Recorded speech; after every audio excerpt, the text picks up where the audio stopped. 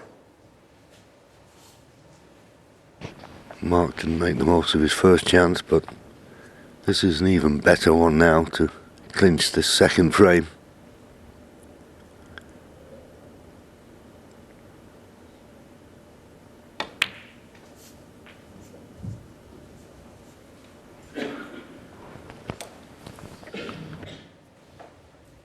Nine.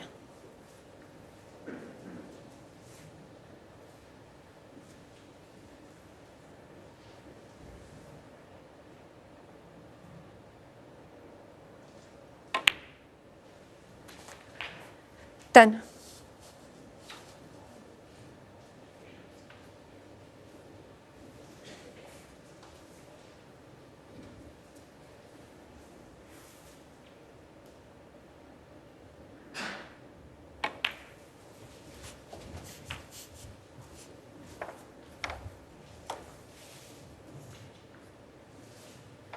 Sixteen.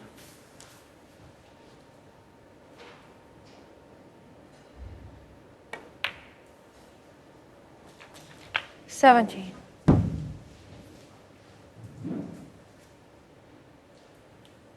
Just got to make sure he puts the spin on the cue ball here. Doesn't want to play the cannon to those two reds unnecessarily.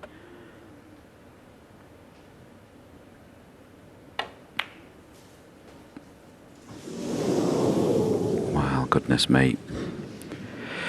Put that down as one of the easiest shots that Mark Allen's missed this season, just when you didn't want to do it. Yeah, he was just trying to hold it. If it had been straighter on the black, it was unmissable, but he was just trying to hold it. And it just slid offline, the cue ball. 1. Fraction out, but enough.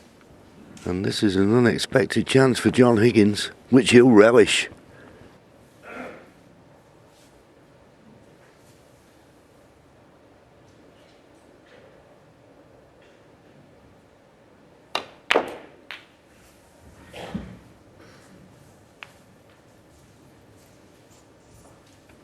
Yeah, he had to hit this super softly to avoid the two reds on the cushion, and in doing so he didn't impart the necessary spin. The cue ball went offline and the black didn't go in. It's out of Mark's hands now as he sits in his chair and has to endure watching John Higgins potentially do what he's made a career out of doing, and that's a counter clearance that hurts.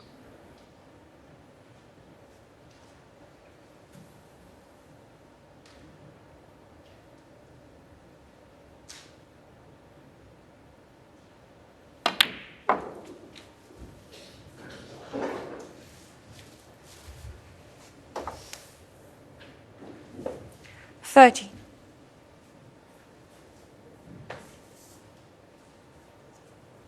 You would think his priority would be to close the gap points-wise before he starts playing any cans. Obviously he can leave himself a nice 40. angle on the black here. He's got that angle. Is it worth the risk? Might never get a better chance.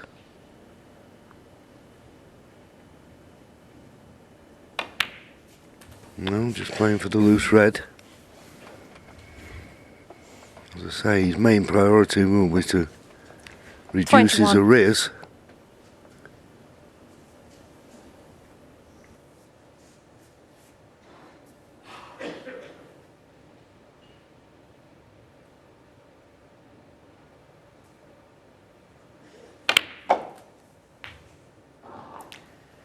$22.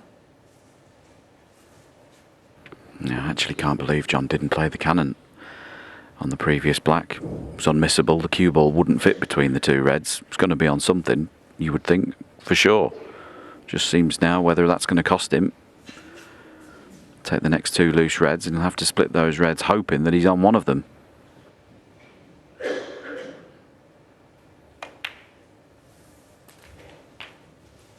Yeah, as I say, I was thinking, well, reduce the arrears before you take a risk. Is that old school? 29. Are you new school? I don't think I'm new school anymore. No, I think it's just it just looked you know, you don't mind taking risks, but that didn't look as if it had much risk attached to it at all.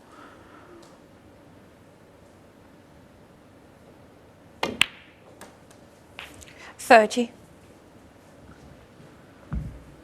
Now he's got the angle on the black to play the cannon this time, but this time he has to be on one of the reds he moves. The previous time round he had the intervening red as the reserve. This has to go right now.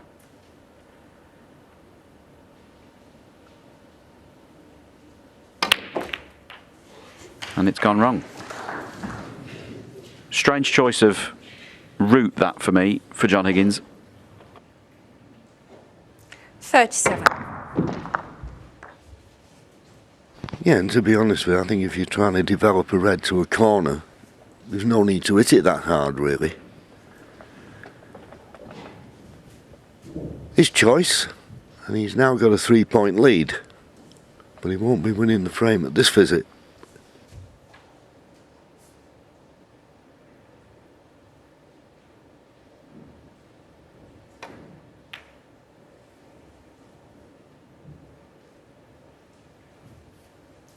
John Higgins, 37. Yeah, and he won't be best pleased with that shot either. It's not the snooker he's bothered about. He was trying to put that red near the middle pocket on the cushion. Moved it off the cushion previously, and now he's tried to put it back on another one.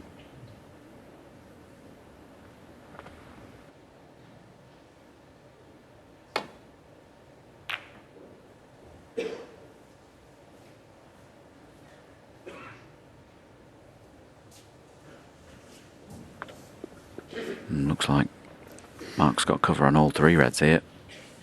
So from a minute ago, John Higgins was in with a chance to win the frame. He's now in trouble.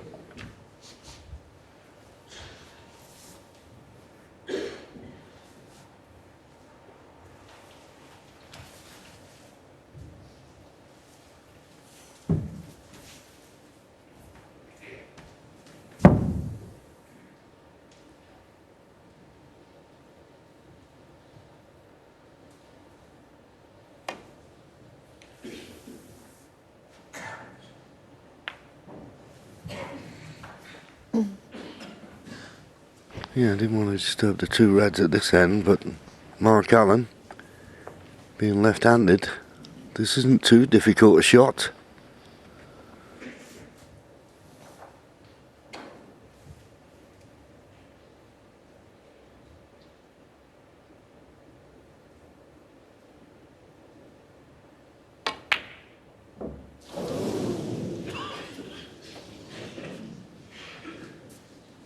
You'll be disappointed.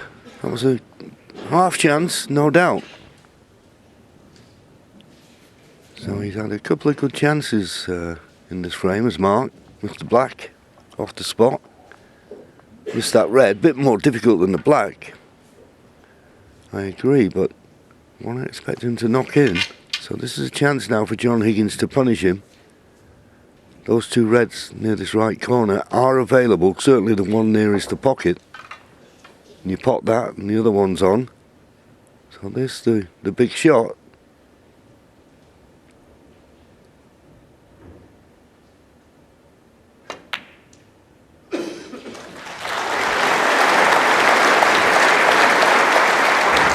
One.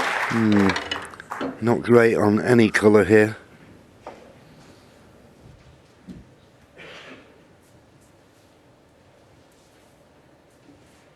I'm just wondering if he might play the green into the middle with topspin of three cushions. Try and get the cue ball anywhere past the blue. He'll be on the red nearest the corner pocket. And here it comes, 1, 2. There's the third cushion, anywhere towards the reds. Doesn't want to be finished behind that top red. No, that's perfect. Well played. As we say, to the inch.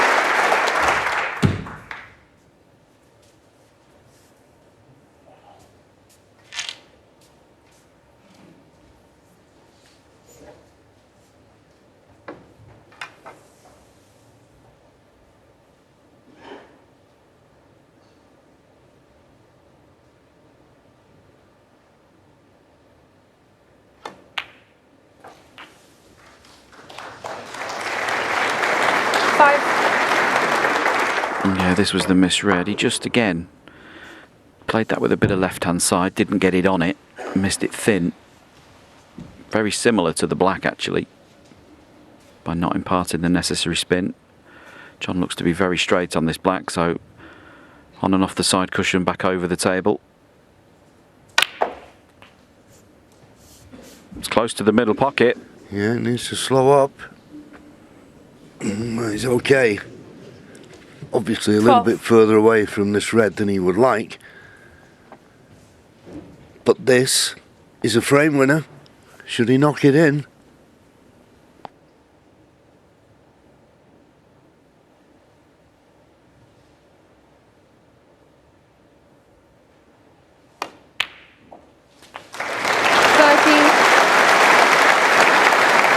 Wonderful shot.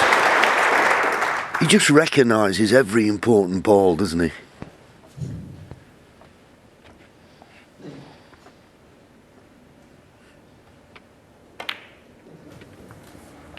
Yeah, there hasn't ever been many better, as there, of people who sense the opportunity and pounce even when they're not at their absolute peak of their powers.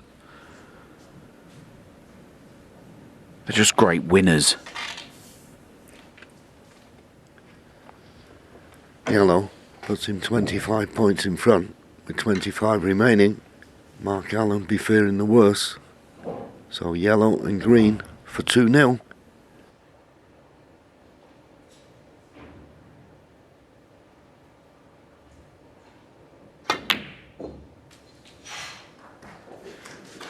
Didn't go in the middle of the pocket. 22. That's why he's not good on the green. But only the green required. Doesn't have to bother about position.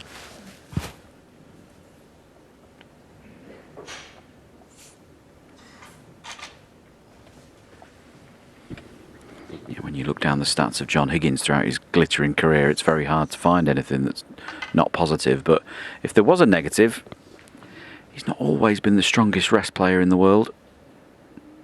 This for the frame.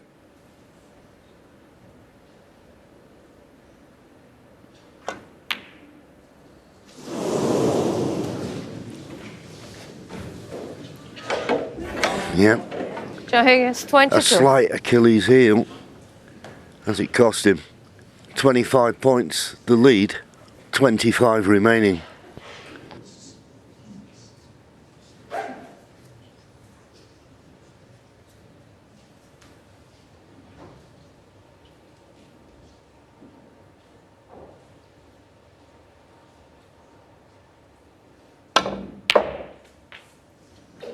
Three.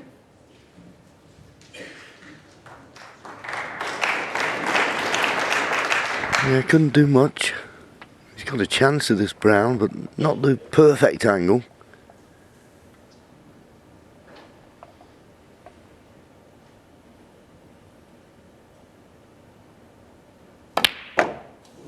Oh, but that's a wonderful shot. 7. I think we're heading for a re-rack. Oh, sorry, a re-rack, a re-spotted black. Don't mention re-racks.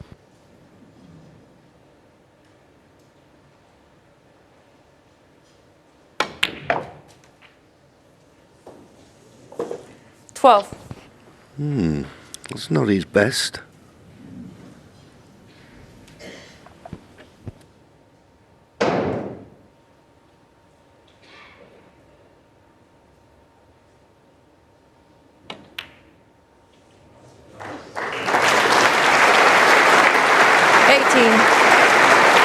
Well, as bad as the blue was, that pink was much better.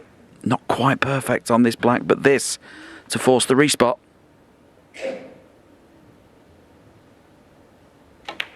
It's there. We're going all the way. It is tails. Interesting choice, that. Not sure what the advantage anymore of letting your opponent go first is. I think Mark's made a mistake already in the respot. This first shot isn't as difficult as it looks. You put the cue ball on the side cushion, black on the other side cushion, and as long as you get the cue ball above the black, you have the advantage. That's a mistake from Mark Allen.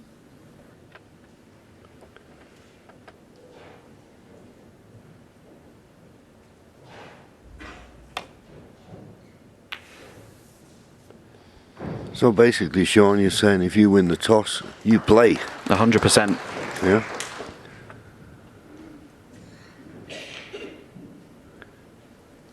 The caveat is you have to get the cue ball further up the table than the black, which John did there. Mark's got no shot here, really.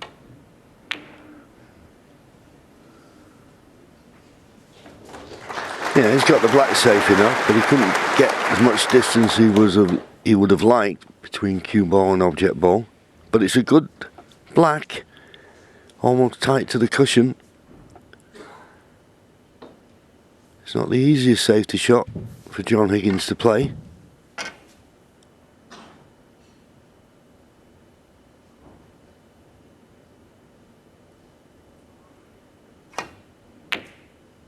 Playing it up the table, it's close to the corner. And that was probably in his mind to play it at that pace. Chance of the double, and if it doesn't double, it will come down to the side cushion. Looks straightforward. Cross double safety though for Mark Allen. And it was. Be a little bit disappointed he didn't get this cue ball near the top cushion. Safe enough, but it just makes it that little bit easier for John.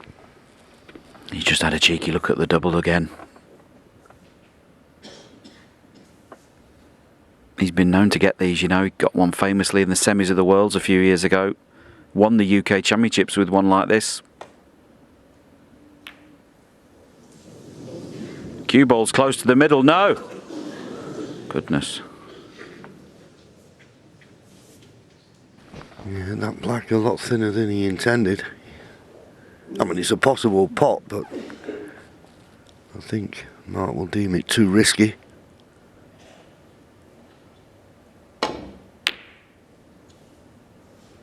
Oh, hello, this is close to the middle, it's close to the middle, it's in! Well, what a way to end it. No hand up to apologise, did he play it? Doesn't matter, it's one apiece. This is frame 3. Back we go to Sean and John. Thank you. Yeah, so there you go. He told Stephen that if he wins the toss, he goes first. So you're allowed to change your mind. Yeah, no, you can change your mind. Nothing's binding, is it? Yeah, I agree though with what the guys were saying in the studio. I think John Higgins was disappointed. I think of the two players so far, he's looked the more accomplished, safety and the long potting, and he's got nothing to show for it really, has he? No, it's as you were, isn't it? We started with the best of 11, it's now best of 9. Mark did look all at sea, to be honest, until the very end of that frame. And he'd be very, very relieved as he went out of the arena to compose himself between frames. There you see pot success. Well, certainly nothing to write home about from either player as of yet. 86 and 85. It's possibly the lowest it's been from anyone this week. But that long pot success doesn't necessarily tell the story either. John feels as if he's knocked more better long pots in than Mark, but the stats not showing that. The great cue ball control of Mark Allen hasn't been on show just yet. That positional success will have to increase if he's to win. An average shot time, well, that's very, very slow, pedestrian for the modern game.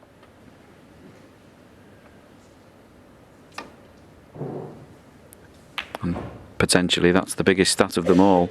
Highest break, just 25 Mark Allen, 46 from John Higgins. I'm sure that'll improve.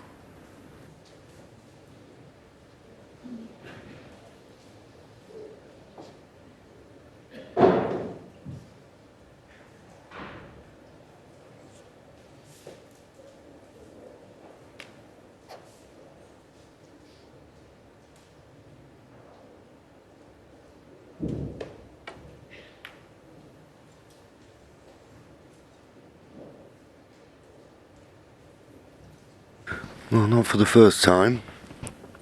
A weak safety shot. Nowhere near the baulk cushion, which is what he intended.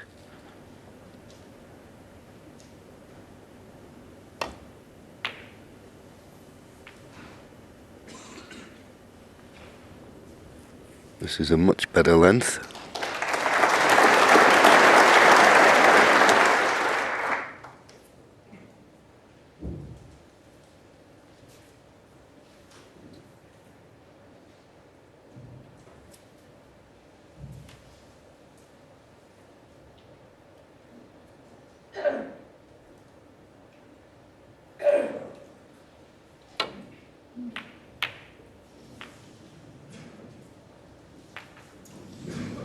Another safety mistake from Mark Allen.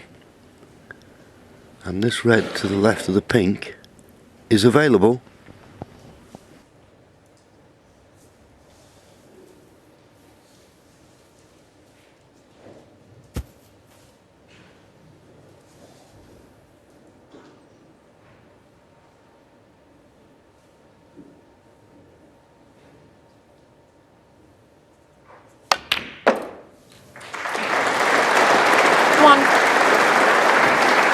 Yeah, nice pot there from John Higgins. Had no idea where the balls were going to finish, but it was the pot that was the important thing there. Played with screw to get the cue ball out of there, hoping to be on a colour. And the way that red's finished over the corner pocket, couldn't have finished better for John Higgins. He'd love to play on it in a few shots' time when splitting the reds and leave that red there as insurance. Doesn't want to play for that straight away, but he may have to.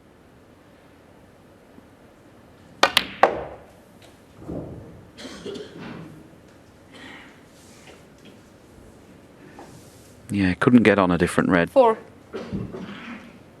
So he's having to take this red out first. Shouldn't cause that much of a problem, but it just takes away the chance of an insurance policy for when you split the pack.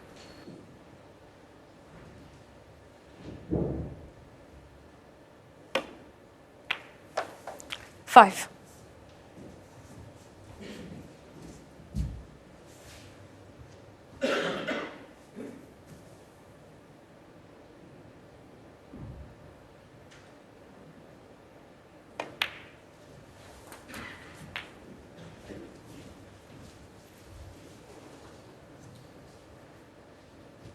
Twelve.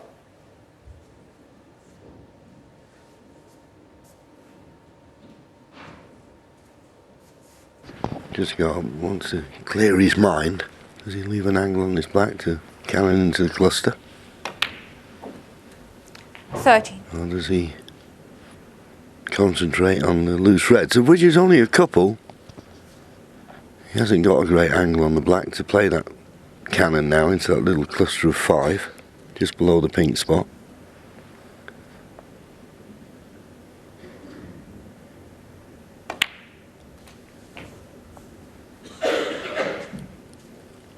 So I'll have to be thinking of a cannon 20. sooner rather than later.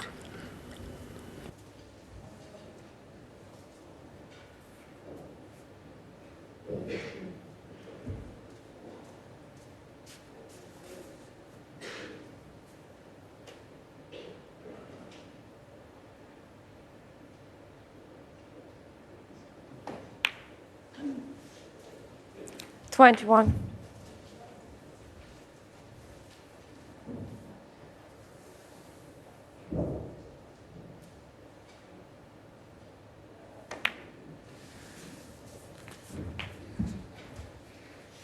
So this is in. Pot this red. 20. Finish low on the black, preferably, and then into that cluster of 5. 29.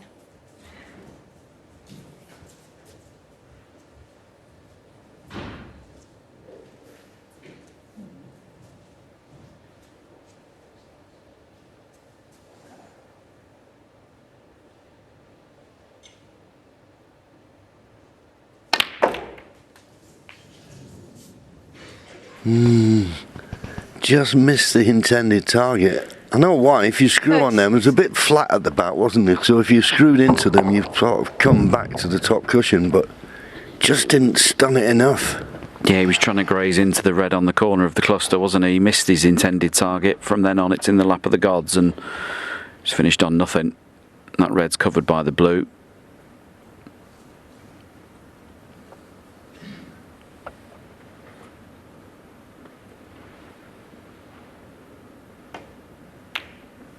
That's what I was talking about 4 or 5 reds ago, when he took the one over the pocket straight away. 36.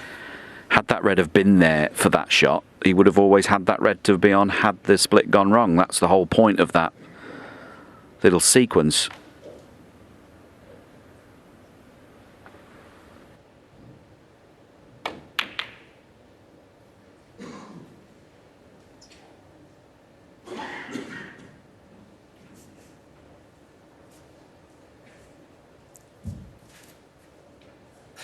Yeah, shot selection is an art of the game that's sometimes overlooked.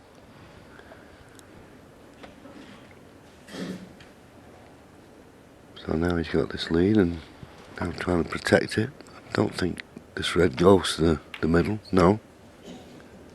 And he can play to the baulk cushion because there's 2 reds in that, or at that end of the table. If there's only 1, then that's a shot you've got to avoid, but with there being 2, Mark knocks 1 up the table, there'll still be 1 there.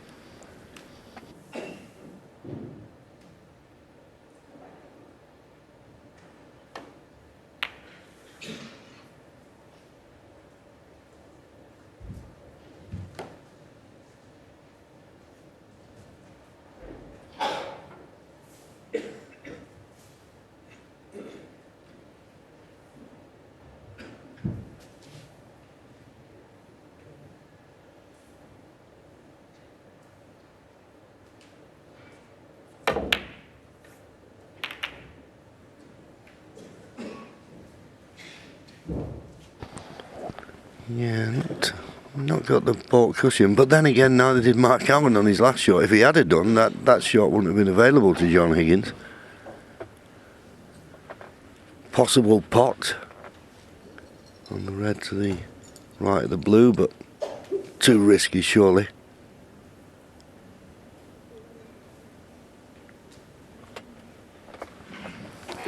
Yeah, I don't think he can play this red to the right middle pocket and use the blue as a stopper for the cue ball. That's what he's trying. Well, I thought it was. No, just the safety shot. But when you're hitting a red into that many reds, you don't know where they're going to go. Has he got cover on both reds over the corners? No, not that one to the left. Cover on the one to the right, but the one on the left is potable. That's always the risk when you start moving reds. That's not unlucky.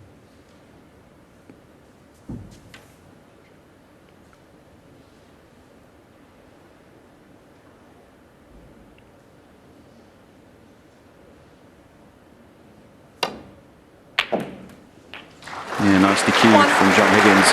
But why would you play a safety shot like Mark did there, where you've no idea where the balls are going to finish? Makes no sense to me. No, his safety play has been very loose so far in this match. Big chance now for John Higgins. He'd like to get on this red closest to the corner pocket. Not this time. But once he can remove this red from the right corner, the black, well, the pink will be available. And once he gets this red, he's going to play now, the black will be available into the left corner. And with a 42-point lead already, what a chance.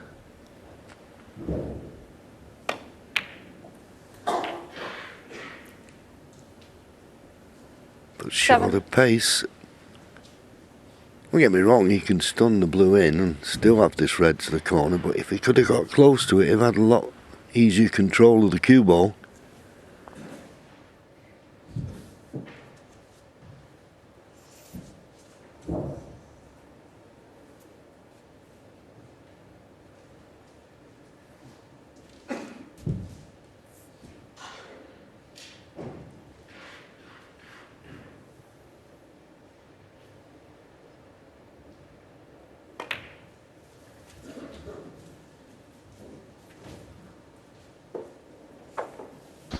So a simple pot. 12. Can he avoid a kiss on the red near the top cushion and the pink? If he runs past the pink, he'll have the black to the opposite corner. Key to the frame. Yeah,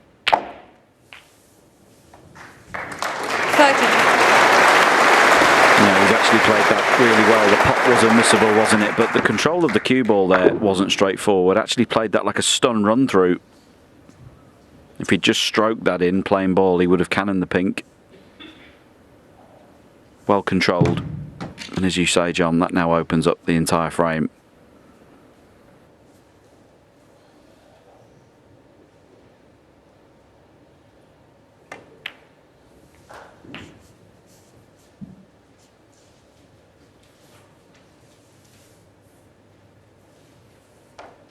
90. Oh, 55 points to lead. A couple of reds, a couple of colours. It'll be 2-1.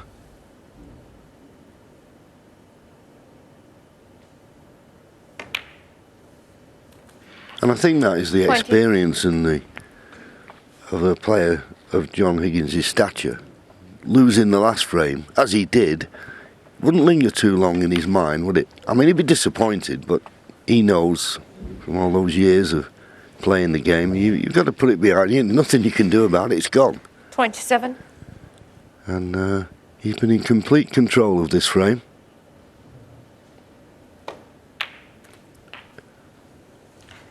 And 20. just this simple black to get to snooker's required.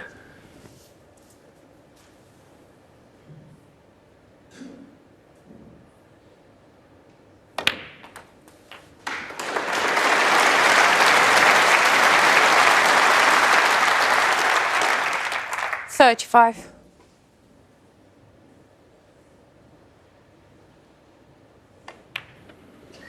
Outside chance of a century break here from John Higgins. He's made 967 in his career to date.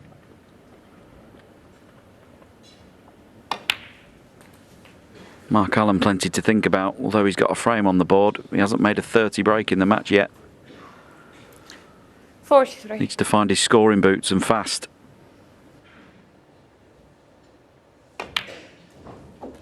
44. Yeah, I think he also needs to brush up on his safety. I mean, I can only count on one hand the number of times he's found the baulk cushion. He always needs to have that 50. bit of distance between cue ball and cushion, which is not going to force a mistake from your 51. opponent. Certainly not someone of John Higgins' class.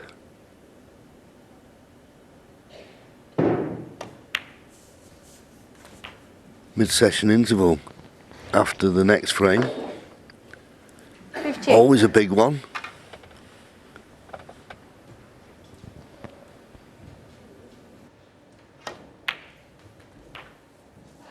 $59.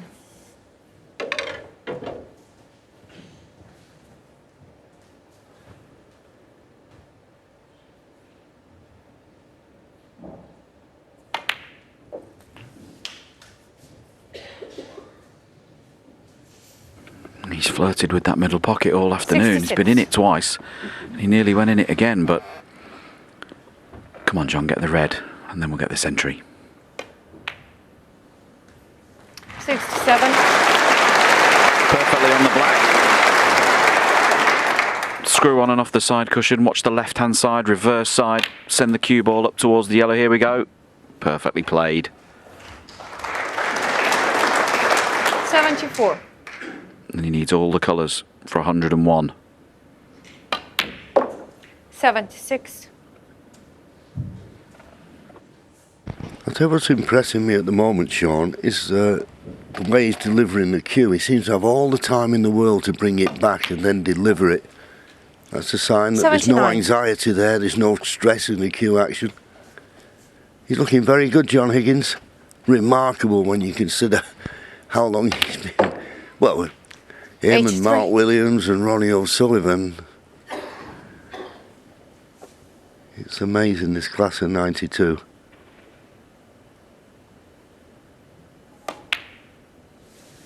Oh, what a pity. A pity, no century, but a wonderful break there from John Higgins. And he goes in front once again. This time 2-1. If you're playing well, it's fantastic. You know, you want to show off, you want to show your skills. So, yeah, it's an unbelievable stat. And yeah, you got to come out. Do you think he knows that stuff?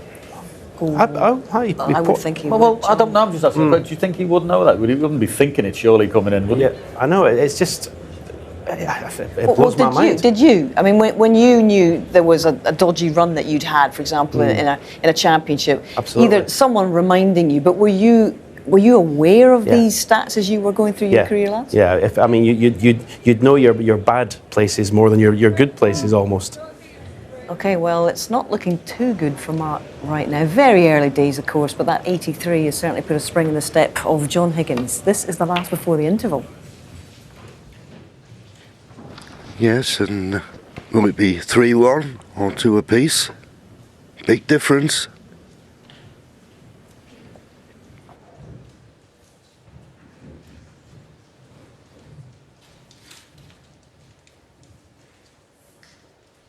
Yeah, I think this frame certainly has more significance for Mark Allen. If you can win it and get to the interval 2 frames apiece, start afresh, come out for what is effectively a best of 7, he'd be in a much better frame of mind during his interval break. Whereas if John Higgins were to lose it, he still knows he's playing well.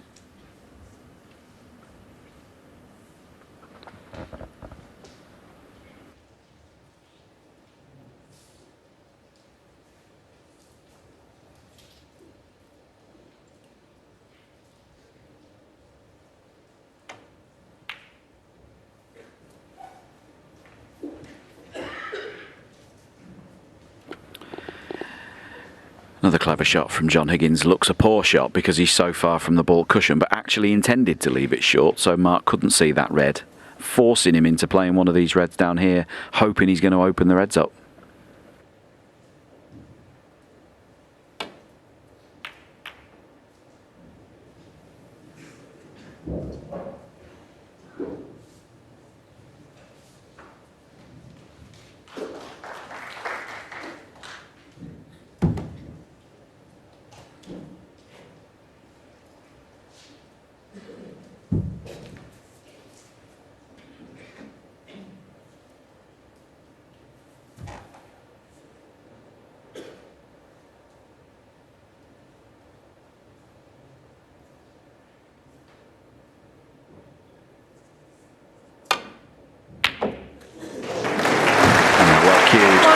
John Higgins just caught the bump of the pocket on the way through, otherwise he'd have been further up the tables. Very straight, look.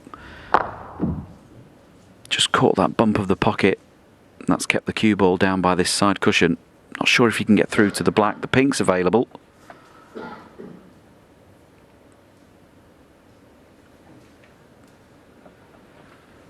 Yeah, pink it is, but I wonder where the pink will go when it's respotted. Well, it doesn't matter, he's missed the pink. John Higgins, 1. Chance now for Mark Allen to get himself into this game. As we've said a couple of times now, he's not had a 30 break. His average shot time's way down at 27 seconds. Chance to get involved. 1. I'd love to see him just pick the pace up just a little bit.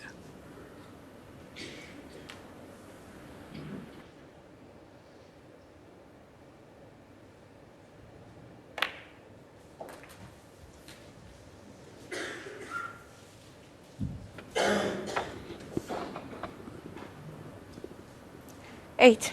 Good angle on this red near the pink spot now to pot it and head up top side of the blue. You would expect him to then pot the blue and make the cannon to the pack and send the reds far and wide.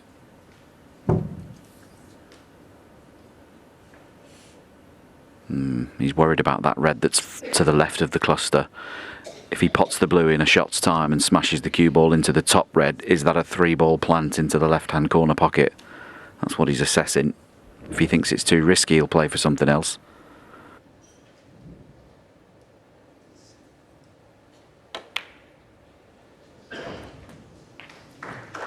Nine.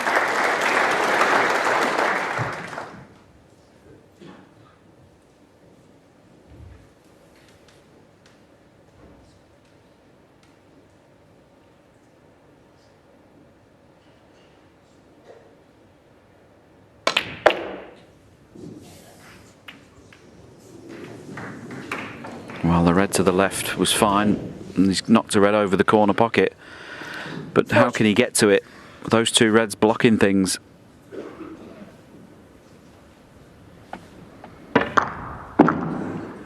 Yeah, at first glance he looked to have hit it perfect. Got the perfect split. A few reds have run around the table. And, well, can he get to the top cushion and pot this red near the corner cushion first? Or is he looking at a 3-ball plant? Whatever. It's not straightforward.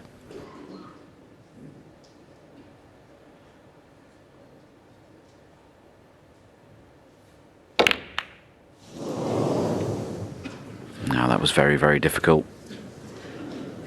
And of course, Mark out on he's left 14. everything. Little bit unlucky, it has to be said, to have split the reds as he did. He played the blue well, couldn't have hit them any better. To have finished there, that was very unlucky. Nothing he could have done about that. Had to play the plant, and now it's just a case of whether it costs him the frame or not. You'd think it would from here. These reds are set like a practice session. 1.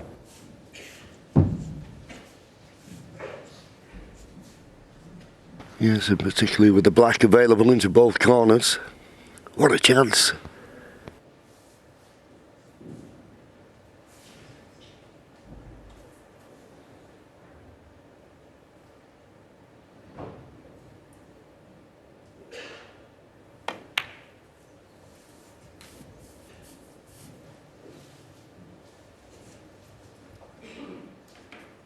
Eight.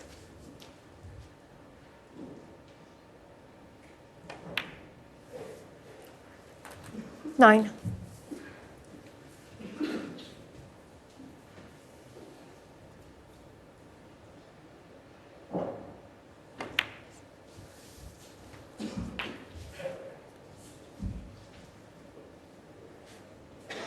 16.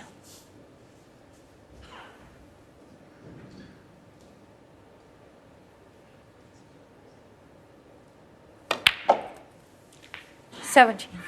You can see the concentration and effort etched into the face of John Higgins as he addresses the cue ball. All those years of experience telling him how important these moments are. You can see it in his eyes. He wants to push his advantage home. He wants Mark Allen 3-1 down at the interval, having not made a 24. break of any substance in the match so far. John Higgins pouring everything he has into every shot. 25.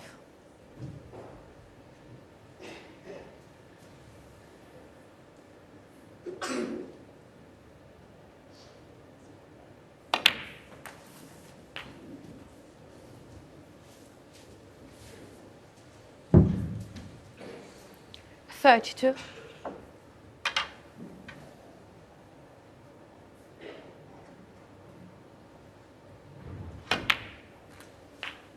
'That's always been the way, John, hasn't it? 33. You travel the world on the tour together as friends. You develop relationships. You spend time with each other, but when you get out there and shake hands, all that gets forgotten about. There's no mates out there in the arena. You want the opponent to suffer. Yeah, and he's made a career of doing 40. that, John Higgins. One of the toughest competitors in the game, and certainly when they talk about the all-time greats, his name will be mentioned. 41. And as I said earlier, to still be doing it after all this time is just remarkable.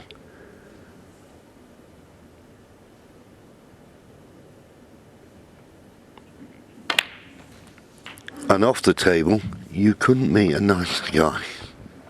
You could not meet a nicer man than John 48. Higgins.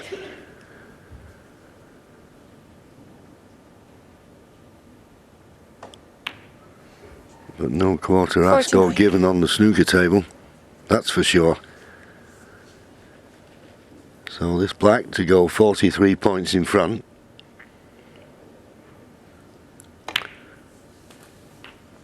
Another couple of reds, couple of colours.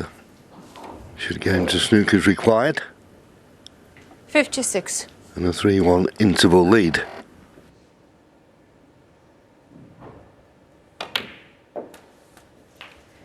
$57.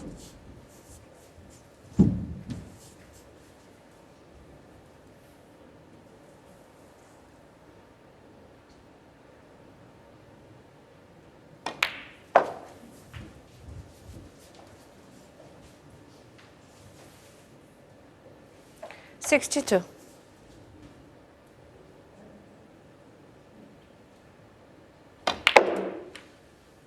63. Well, this blue, you're 55 points in front with just 51 remaining.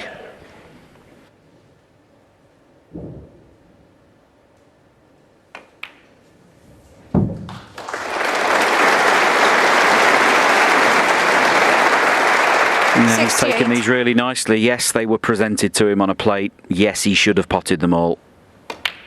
But that's the mark of a classy pro in 69. good stroke. He's done these simple things right. And very good value for his 3-1 lead.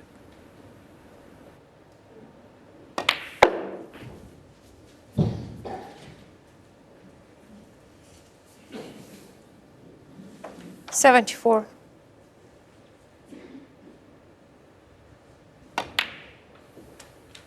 $75.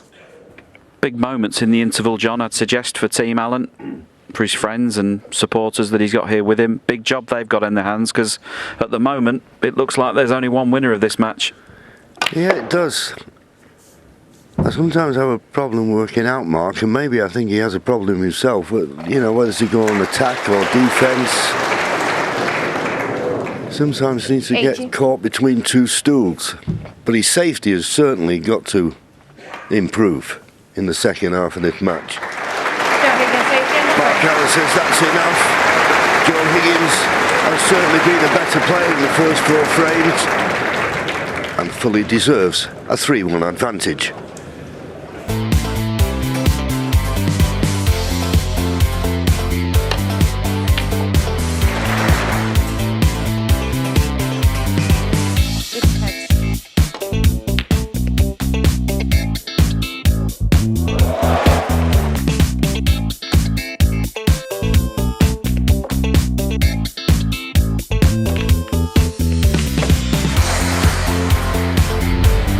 So the 2018 champion, Mark Allen, just following John Higgins in there, yet to make a break at over 30. Things have got to turn around if he's to get back on track in his attempt to win this for a second time. Stephen, from your perspective, what does he need to do? Thank you, and frame how quickly? 5. Well, I mean, we've already highlighted it. He's got to start break. scoring, stop missing blacks off his spot. It's the easy things that let you down. That's the things he's got to concentrate on. Okay, Sean and John, take it away. Yeah, thank you, Hazel. Well, when breaking off, whatever you do, don't hit the blue. And that's exactly what he's done, and John Higgins comes out of his seat, Sean, with a chance. Yeah, he's done exactly what he didn't want to do. I know Mark went straight to the practice room during the interval. He was in there grafting, trying to find something, as he has been doing all over the Christmas and festive period. I went up to Antrim to practice with him for a few days, and he'll be really annoyed that he hasn't come out today and performed, and looking for a reset. That wasn't it.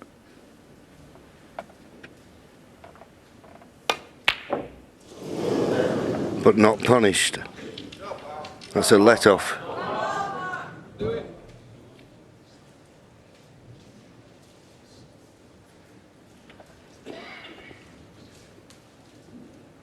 Just wondering if either of those two reds near the black spot are potable. That's very tight. Looks like it will pot from here, but from Mark's point of view that will look almost as if it doesn't pot. You can see that it does, I think. There's daylight between the two reds.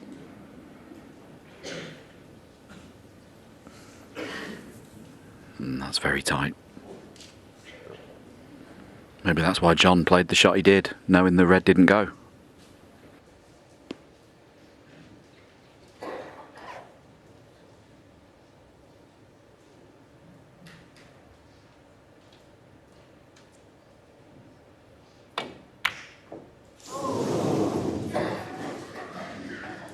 That was a tough one to take on. That gives us a sign, Sean, of what's to come. Be a bit more aggressive. Yeah, of all the shots he's turned down today, I thought that might be one he did turn down, but I didn't think necessarily that was the time to push the boat out. Guaranteed to leave a red playing that one. Of course, if you're John Higgins, you're delighted to see your opponent almost pushing the panic button halfway through the match. Mark desperately trying to make something happen, but it's been slim pickings today. Not one break over 30 as of yet.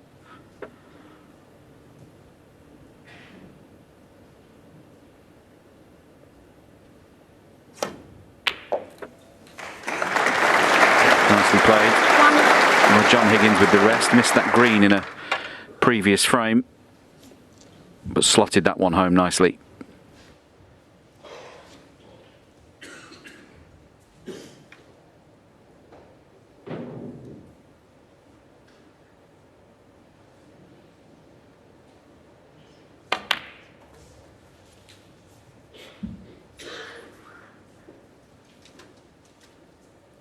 You'll be pleased with that outcome. 8.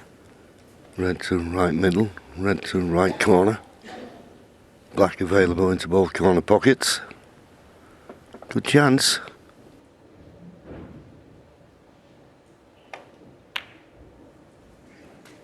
Nine.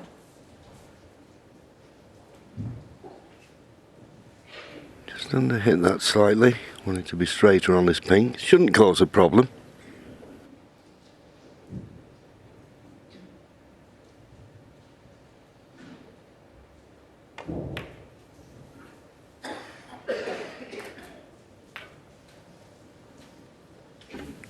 Pink spot occupied there by the 15. cluster of red, so onto the highest available, which is the blue.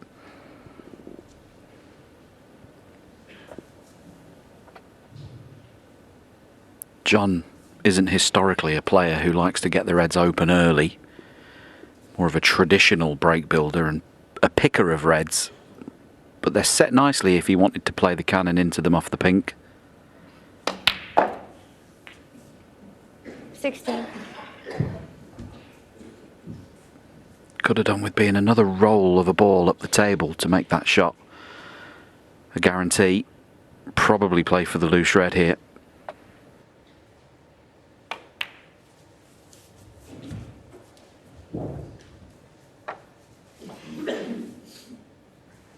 Twenty-two.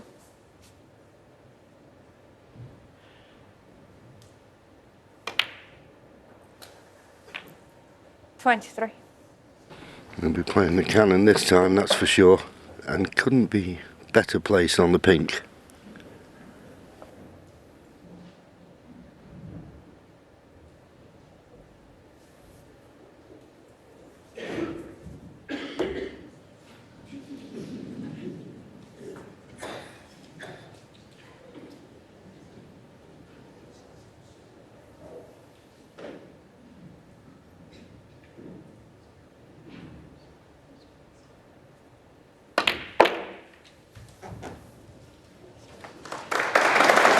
Well, pink spot now available, and that red above the black potable into the right hand corner pocket.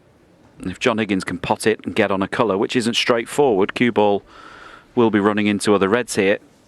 If he can get on another colour, chance to extend his lead even further in this match.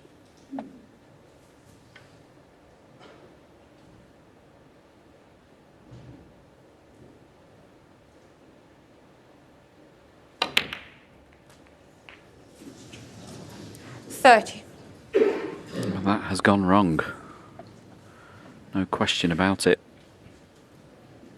Was looking to glance that red half ball and get on the pink into the corner pocket. You can see here he just hits too much of the second red. Hit it full in the face. Was looking to glance off them. And what do you play now?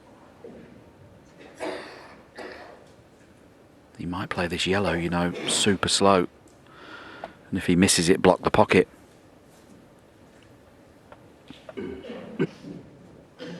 Well, the fact he's had a look at the potting angle on the yellow. That seems to be his intention. Risky.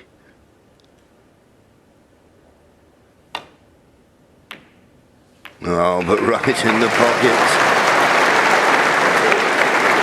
Not the best kiss on the blue, but he's got a slight angle on this red. I think a little shake of the head. 32. But I think he's got enough angle that just concentrating the pot, and he's bound to be on the blue. Just wanted to catch that blue a little fuller. It's tricky, but not much to do with the cue ball.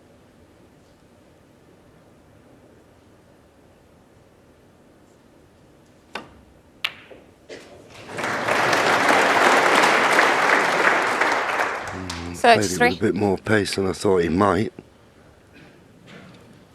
Oh, a choice of blue or brown. Brown's certainly cuttable from where he is. Neither one very appetising though, are they? They're both very, very missable. Not least because you're so unused to playing either of those pots from that position. No one practices the brown queuing over the yellow. Ramble. Very thin from there.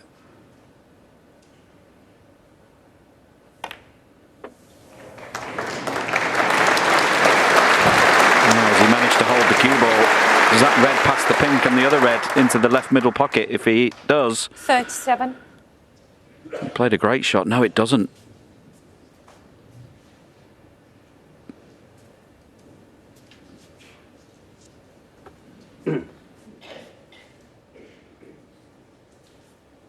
Yeah, desperately trying to get back to perfect position.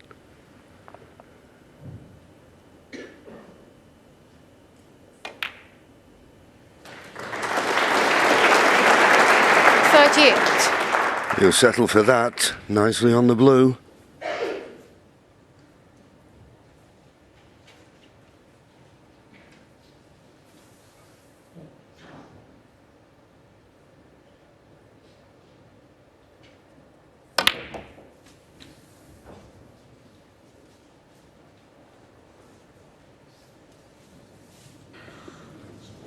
Well, surely he's not finished. 43. The only position on the table where he can't pot a red. No, he's just okay. Goodness me, that nearly went wrong. Half a turn more on that cue ball and he was on nothing.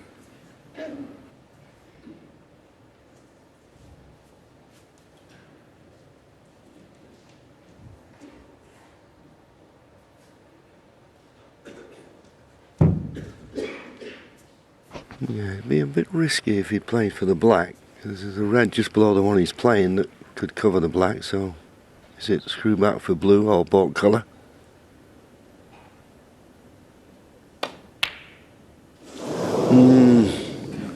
Just felt it was one of those John where Higgins, 43. I'd have rather played the more positive strike than try to hold it as he did. Didn't expect him to miss it, mind. Now, a let-off for Mark Allen. What can he make of this chance?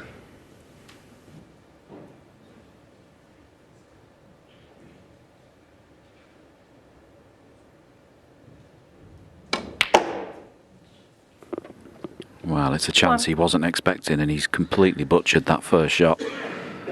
Hasn't played that well at all. This has gone wrong after one shot. Yeah, what makes it worse? Not good on the black and that red near the top cushion. If he pots the black, he'll run into that and can't see him being on the next red. Pink goes, I think, but as you say, not great. So tough black and not guaranteed position.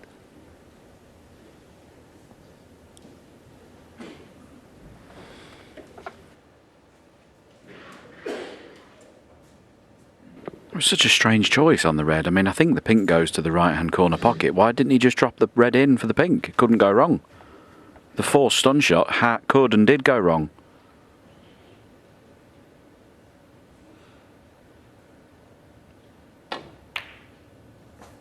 Well, a great pot, considering the circumstances.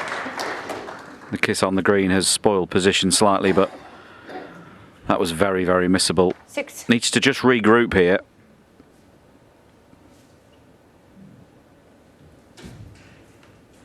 He's all at sea at the moment. Needs to string a couple of good shots together and regain some clarity.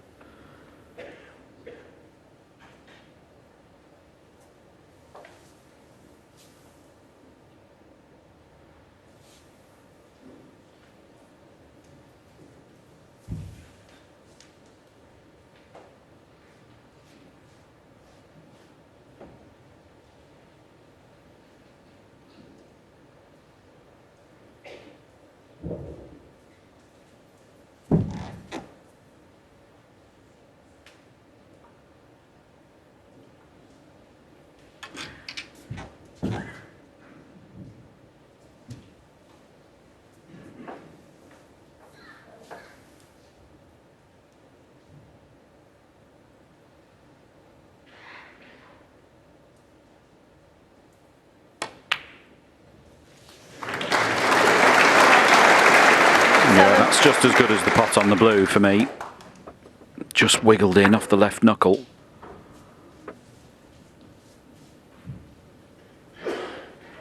He's just one good shot away from regaining control of the cue ball and being in position here. He probably got to the table having seen John Higgins mess up his chance. A bit surprised. Not really ready to take his chance, and he's been struggling ever since.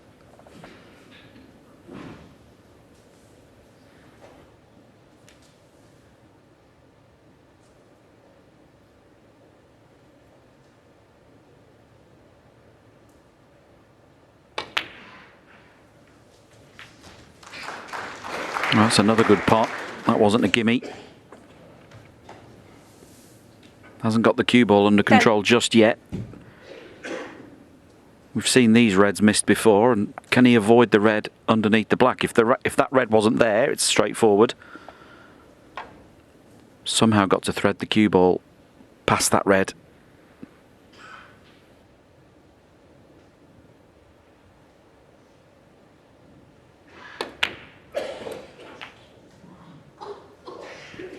Well, he put everything into avoiding the red. 11. And forgot to get position on a colour. And it has to be said, JV, to have only made 11 points from this opportunity tells us all we need to know. Yeah, and as you said, he's never had control of the cue ball. He's always been chasing it. Pulled out a few good pots. But that lack of good positional play has cost him.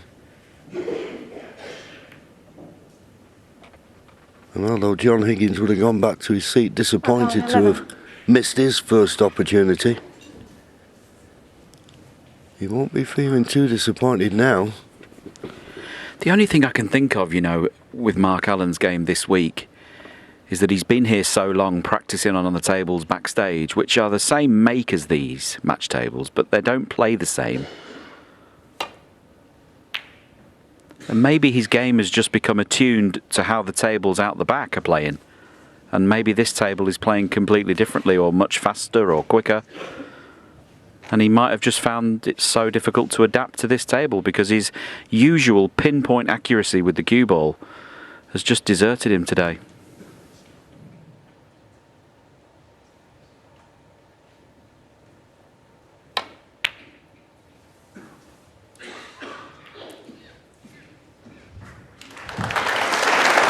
Well, that's a decent safety. I don't think there's a gap in between the green and brown. So John Higgins in a spot of bother here. The reds are nicely situated. Coming round off two cushions, side cushion, top cushion. Nestle into the red. It's all about line and length.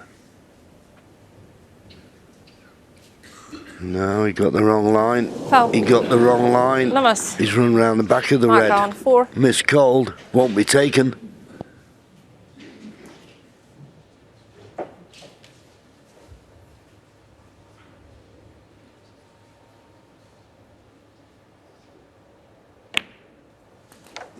One.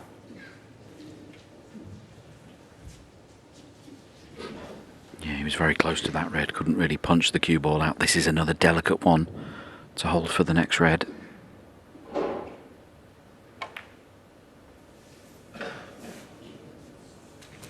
Lovely shot. Very well controlled. That short, 8. stabby action of Mark Allen paying dividends there. I think some players with a bit more of a longer, 9. languid, flowing cue action might not have been able to play that shot.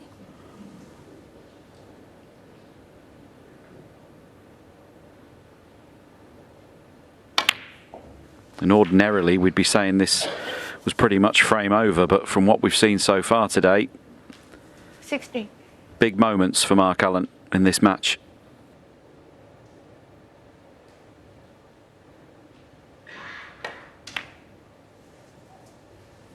$17.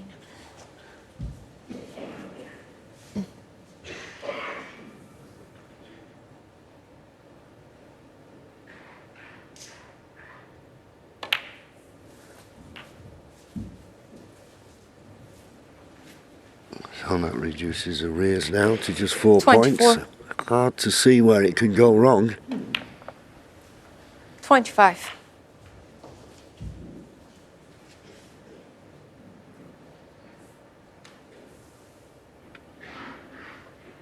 Needs to leave an angle here on this last red to play up for a baulk colour, I think. Maybe the pink. Just make get into the yellow that little bit easier. 32. And when you're under pressure out there, you just got to make your next shot as simple as possible.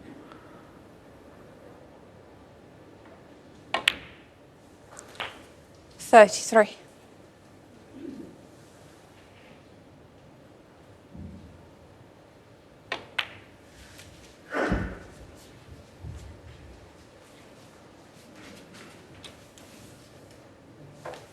$39. So up to including the blue to get his 41. second frame on the scoreboard. John Higgins might be kicking himself here.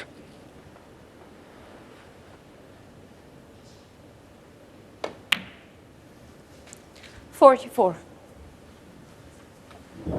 That's by far and away Mark Allen's highest break of the match.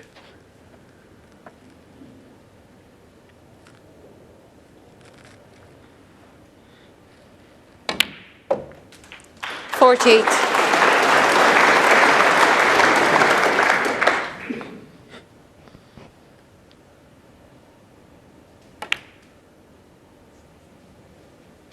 Well, he's missed it. Mark Allen, Missed 48. It's unforgivable, really. I mean, okay, John Higgins needs a snooker, but only one. And you know what, JV? He missed a shot almost identical to that to win his match in the Northern Irish Open this year in Belfast. It was almost the same shot, and I wonder if that was in his mind.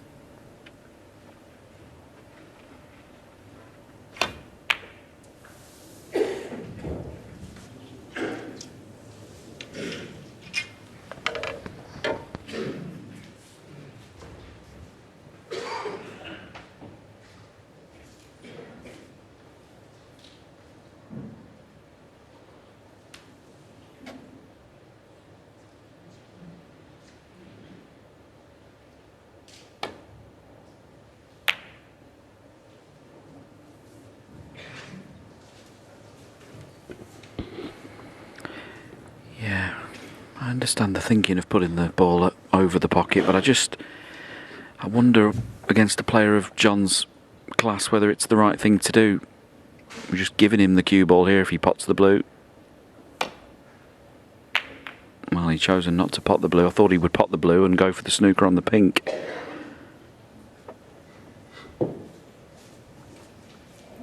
Having got that all wrong, you'd have to say John's got away with one there.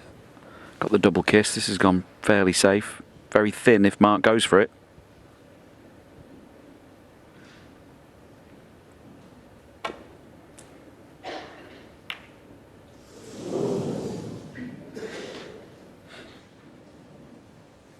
Well, this time John Higgins may have to pot the blue. I know why he doesn't want to pot the blue.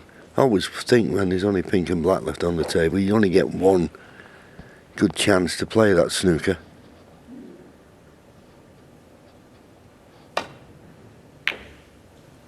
Well, once again, he's tried to get the snooker. Got very close to the middle. He's got the snooker, though. He's got the snooker, and it's not straightforward, this. Okay, we think one cushion escape easy, but the one cushion escape he's got to play with a lot of right-hand side. Too much, too little, could miss the blue.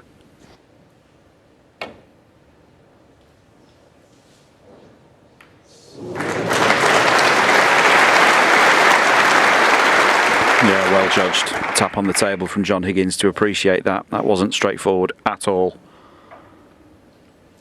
But this has all been caused by the missed blue off the spot a few moments ago. If Mark had potted that blue, we'd be on to the next frame by now.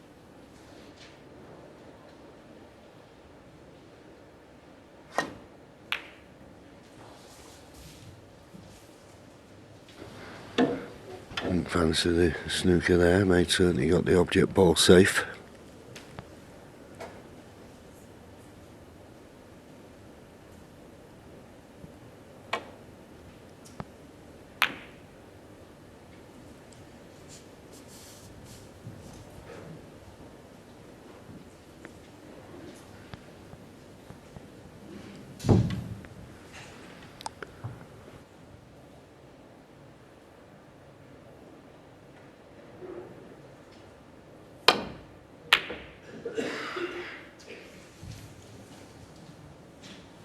Very hard to play that shot. You've almost got to hit the blue full in the face with the side spin to flick it over in behind the black. And now the blue hanging over the pocket should put this frame to bed for Mark Allen. A frame he desperately needs.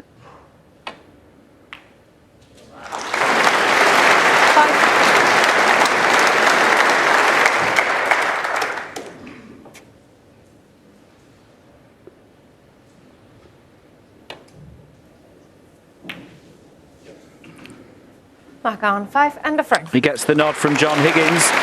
Nothing of note really. That break of 48 wouldn't normally make the markers board, but in this case it was vital for Mark Allen. He now trails just 3 frames to 2. Was in the first frame. He sees it very thick. He's a left-hander. I see the opposite side very thick as a right-hander. So it takes you a while to be completely comfortable. So when you're out there, you don't want to be thinking about anything. You want to be autopilot. You just get down. All you're thinking about, pot the black, get on the next red. He's thinking about everything. Am I standing right? Am I set up right for this pot? And that's what it looks like, that he's not convinced by it yet. Okay, so how long does it take changes such as those, even if they are tweaks, to actually bed in and become automatic? How long's a piece of string? Very much different from each individual, but they always say, don't they, train it and trust it.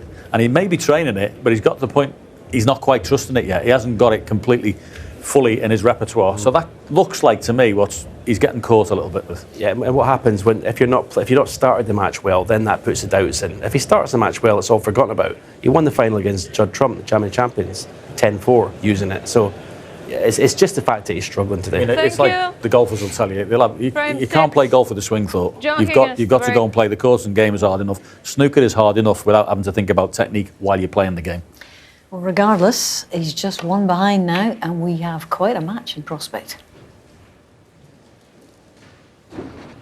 Yes, I think the way that Mark Allen started off this match, he needed a little bit of help from his opponent, and he got it in the last frame. Well, that spurred him on.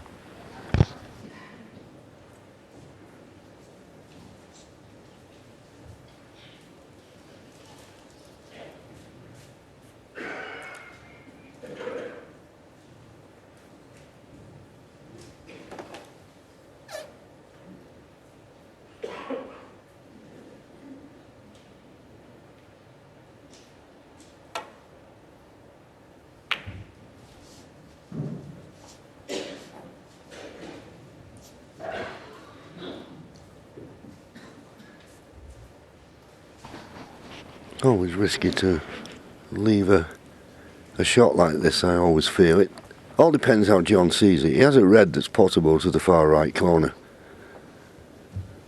Now if he feels as though he could play it, and the only red he can leave is the one he's playing, he'll take it on. Well, he's spotted something else. Oh, this red to the middle, is it?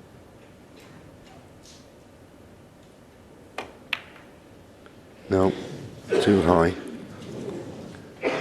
And once again, Mark Allen comes to the table, didn't have to do anything else now. He's been presented with a nice easy starter.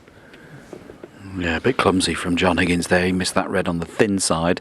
Glanced this red, which wasn't potable before, into this position for Mark. And you were talking about he needed a little bit of help. He's got some more. Lovely little chance this to get your arm going.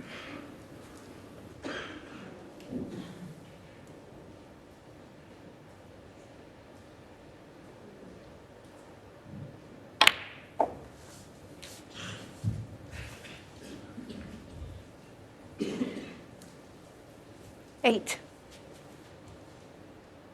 Amazing there at the stats. John Higgins scored nearly 200 9 points more than Mark Allen this afternoon, but he's only 1 frame ahead now. It's a mad game.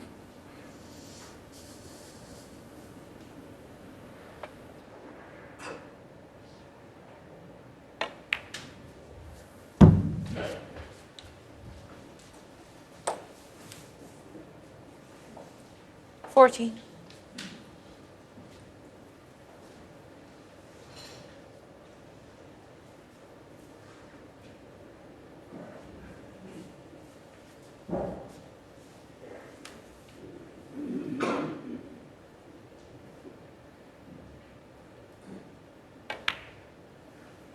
$15.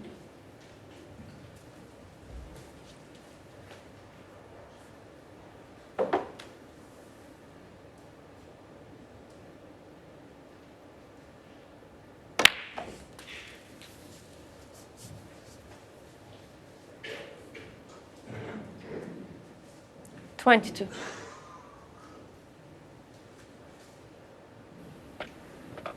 It's not obvious where the next few reds are coming from. Obviously you've got this one to the right middle pocket and the one in loose play, but I'm not sure if any of the others in the cluster are available. You could see the cue 23. ball left the table there. Don't think it was a kick, but you don't see that very often these days. Clearly leaves the bed of the table there on contact. No damage done. But after that loose red, where's the next red coming from? He's got an angle on the yellow if he wants to play it here to split the reds.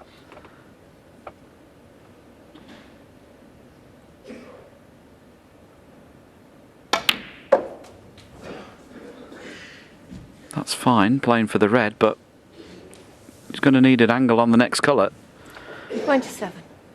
to disturb something, you would think.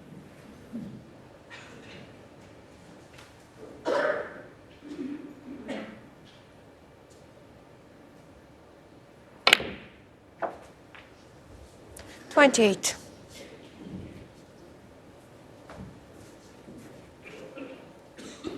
Yeah, and a little grimace there on the face of Mark Allen. He too far on the green to play the split. Can he force it off the brown?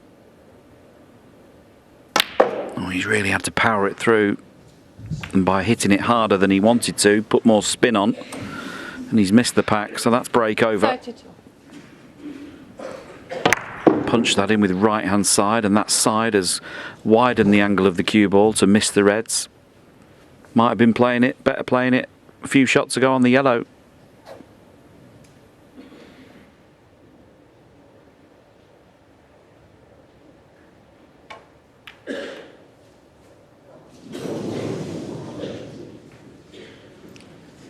Mark Allen, 32. Well, that's unforgivable to catch the bump in the middle pocket. There is a red possible to the right corner. Risky? Yes. But shouldn't have been given a chance of this. It's not beyond the realms of possibility, and if he pots it, he'll bring other reds into play. The black's in the open, blue's in the open. It's all down to this shot.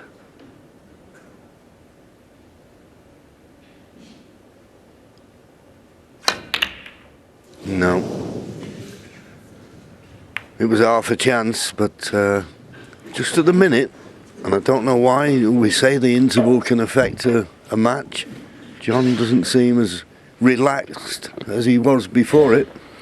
Yeah, well, as we said in the previous frame, I noticed Mark Allen was in the practice room during the interval. I didn't see John Higgins in there.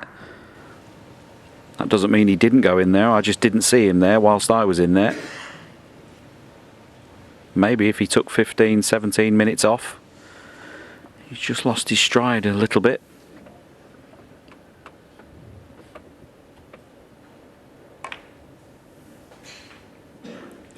One. And whilst Mark Allen is struggling today, there is no question. One of the things that never goes away from Mark Allen's game is his intent and his desire. And he just doesn't give in. He will not go away, doesn't know how to give up, and he will keep trying. And eventually, if John Higgins gives him enough chances, he'll find his way back into this match.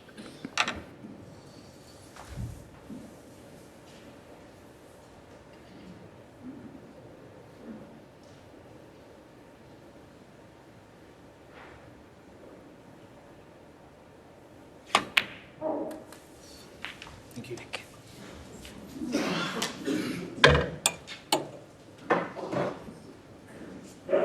Now, playing for this red by the yellow tells us that none of those reds by the pink are potable. Otherwise, he 8. would have played for one of them on his previous shot. So, again, same problem as before. He's got to move them.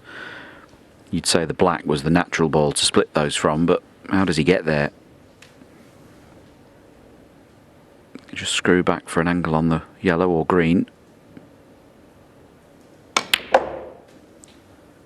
9. Wow, that was well played. You could see he forced the red into the side of the pocket there. Nearly missed the red.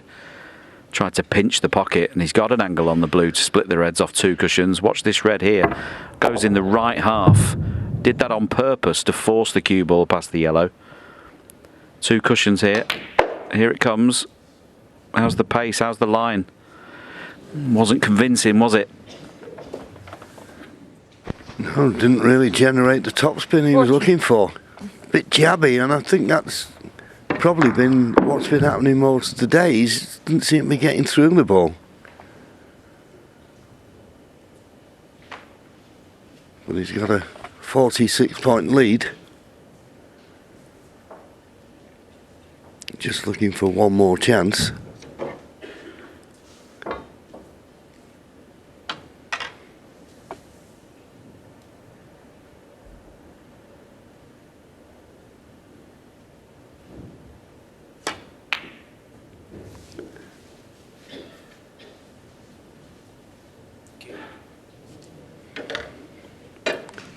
Mark 14. Yeah, 14. You'll be a little bit disappointed.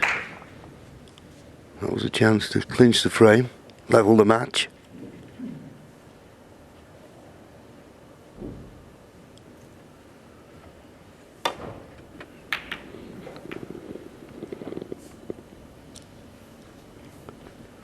Dangerous times though, isn't it, against a player like John Higgins? You always feel when you've got him in the corner, you just always feel that he's going to come and get you. That 46-point lead could evaporate in minutes if John Higgins were to get to the table. No, and Mark's caught that all wrong. Shouldn't have been anywhere near the pink. And here we are. Said he was going to come and get you. Chance for John Higgins.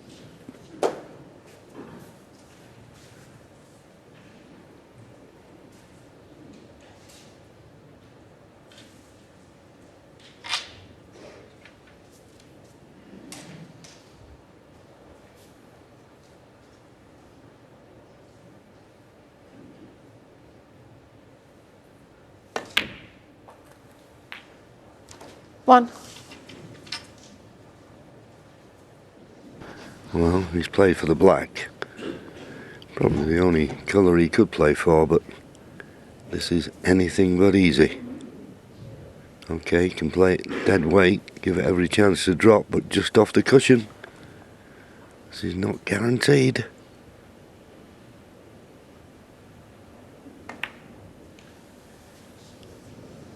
No, always tricky then. Joe Higgins, 1. And that was always far jaw. Not sure if it seemed to go to our right slightly. I don't think it was ever in. But what nap of the cloth there is on these superfine cloths runs from balk end to black end. You would think if that black was going to turn anyway, it would have turned down the table.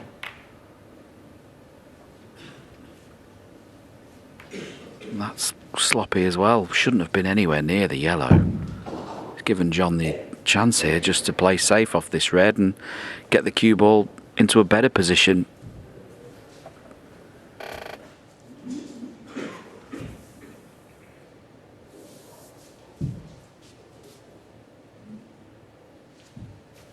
He's had a look at this red on the right hand side of the table. There's a possibility he could double it into the left corner, but he needs a good cue ball. Oh, not the plant to knock it in. Would you believe it? Is he on the black? No, but he'll be happy that the red went in.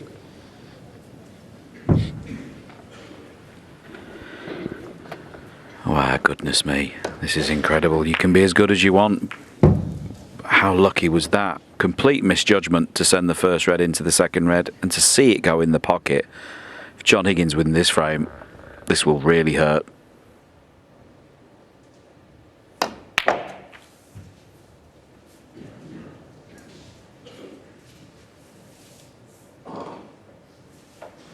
Seven.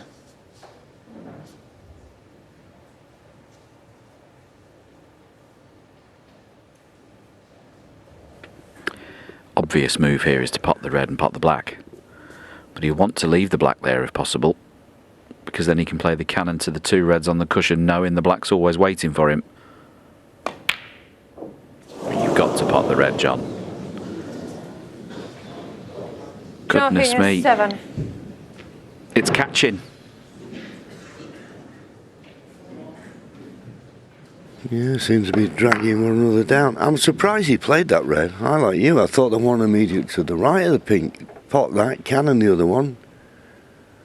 Pink to the middle.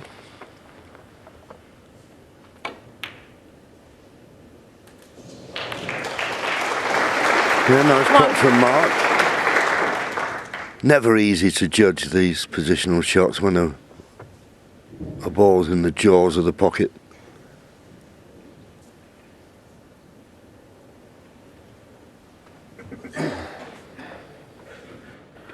Yeah, and I think what's starting to happen now is they're just starting to second guess themselves. The players, you can see their shot times have dragged down to 25 and 20 seconds a shot, respectively. That's quite slow for both. And that tells a story of self-doubt, second guessing your decisions, not playing with any fluency at all, and that's starting to drag each other down. So nothing there. What's he played? Very strange shot.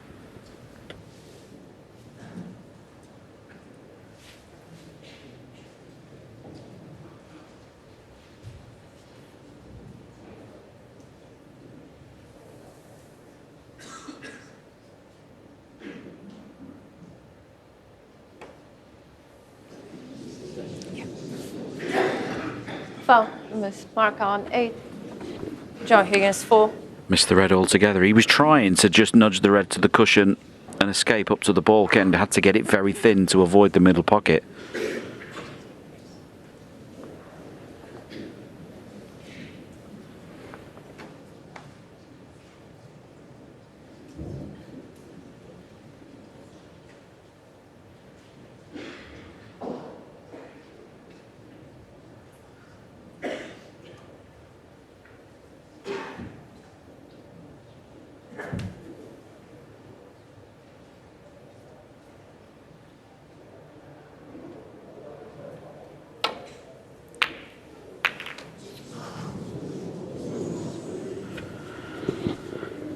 Well, goes without saying that's gone completely wrong.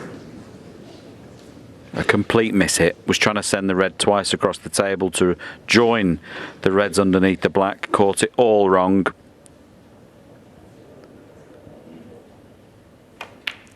And has given John Higgins a chance to make one of his career-defining counter clearances here. Steal a frame. He should never have been in.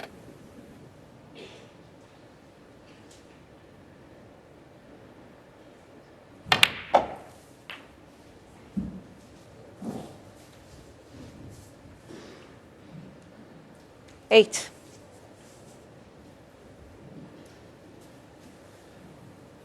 Mark Allen will be sat in his chair, pinning all his hopes on John making a mistake when he eventually gets to the brown and tries to get to the blue. That's the only thing that can save Mark Allen here now in this frame. There are no obvious obstacles for John Higgins.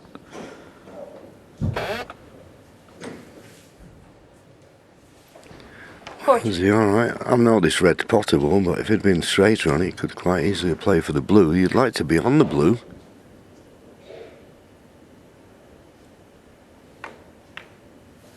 Well, he managed 15. to hold for the blue. Now, do you play for the one red near the top cushion or the red by the pink? He's made his mind up pretty quick. Playing for the one just below the pink. Just got into a little bit too much right hand side, checking off the top cushion. Not perfect.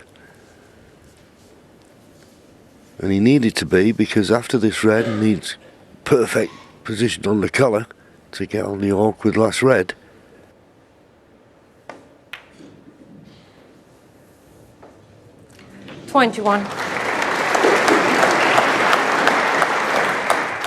No, you can see shake of the head. Not where he wanted to be.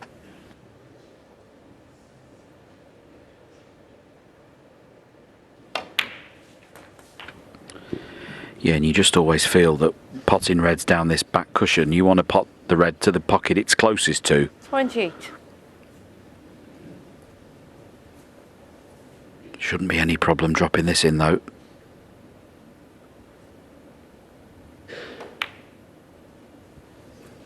Yeah, 29.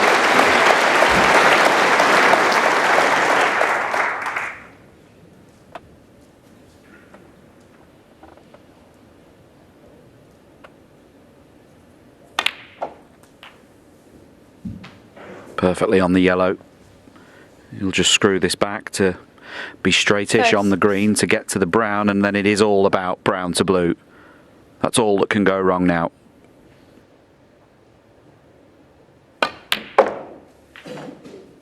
$38.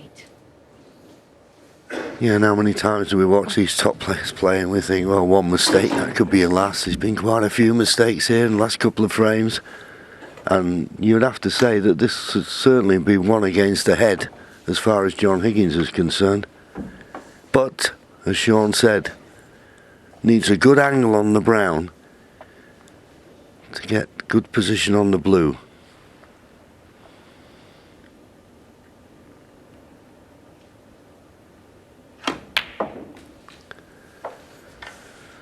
It's okay, he's not straight.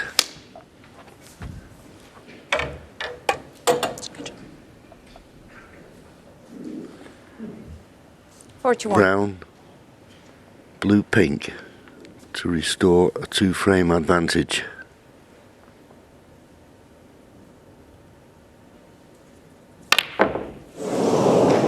Move straight enough, trying to force it, playing it with side. Is that black going to run to brown? Going to run to the black cushion? No, it's cuttable.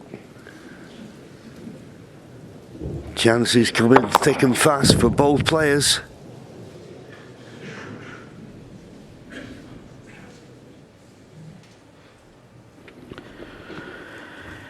This is awkward though, isn't it? Do you play this dead weight and drop it in and try and hold for the blue, or do you just pot the brown, forget the cue ball and hope you're on the blue? If you go for it full-bloodedly, you can't miss the brown, but if you try and feather this in and hold for the blue, you could miss it.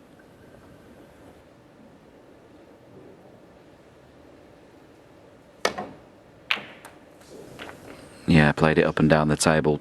Don't blame him playing it that way. And if it holds up short of the middle pocket, it's perfect on the blue.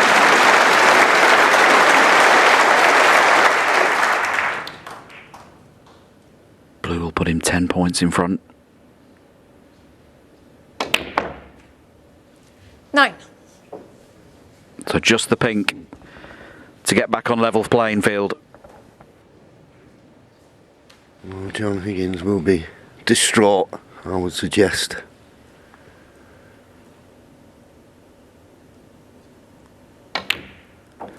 And in goes the pink. The only way to take anything out of that frame is if you want it. And that's what Mark Allen's done. And somehow he's levelled the match. It's 3-all. Things similar here. It is very similar. You're absolutely right. And at the moment, you know, we've been criticising them and to the nth degree, this, that and the other. At the moment, it's just compete and try and win this match. It's a pint of blood from both of them, and it's 3-all. Back we go.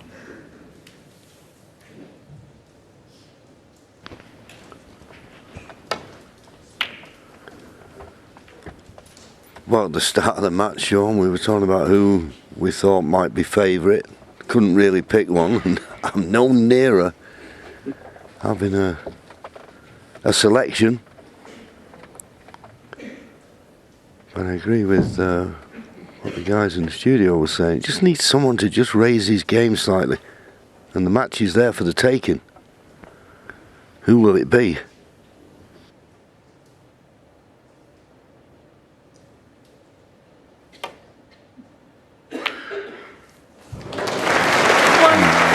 Excellent shot from John Higgins to kick things off with in frame 7. This was really well played, and as he found the angle on the black to be able to pot it from there and squeeze the other two reds out of the way.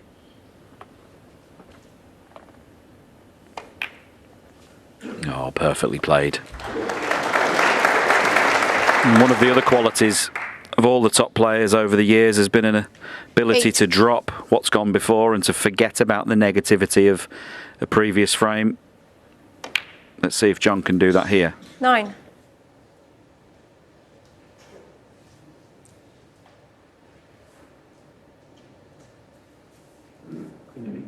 Yeah.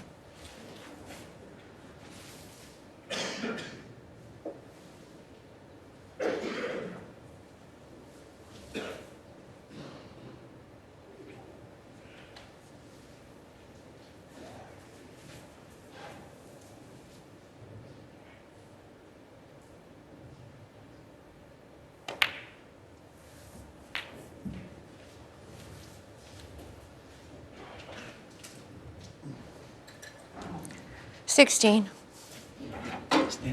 Yeah.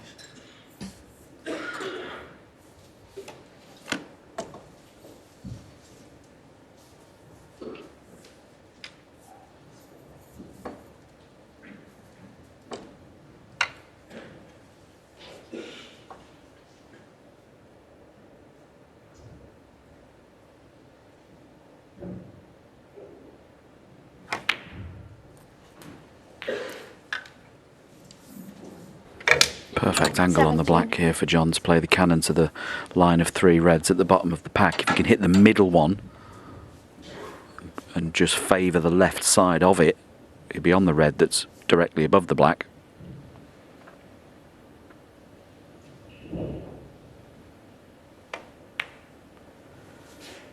But again, we see that traditionally with John. He just doesn't tend to play the sort of accepted cannons. 24. Prefers to pick off. And that's absolutely fine. He is one of the best break builders we've ever seen, but it doesn't go about it in the same way as most of the 25. modern day players. Very few players who wouldn't have played the split on the previous black.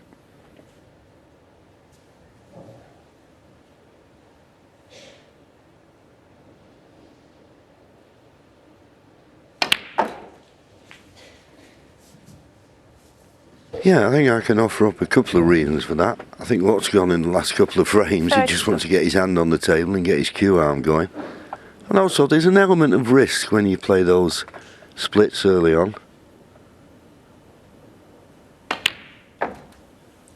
But yeah, I know what you're saying, particularly on these modern tables with these super fine cloths, they open up so nicely. But is it part of your DNA when you were used to years ago when they didn't open like that? You know, creatures of habit. Very tough to make a case against John Higgins' decision making, isn't it? He's made 12 147s, 967 career centuries, so he would win most arguments about break building shot selection. But trends change, don't they? And certainly the 39. trend in the game currently is to get the reds open as quickly as possible. As you see here, the blue makes this break 44. There's another 24 available with the 3 loose reds. So he will have to move those 6 reds in the pyramid at some stage. And has he stunned through far enough? Well, he turns away in disgust. Surely he's on this red.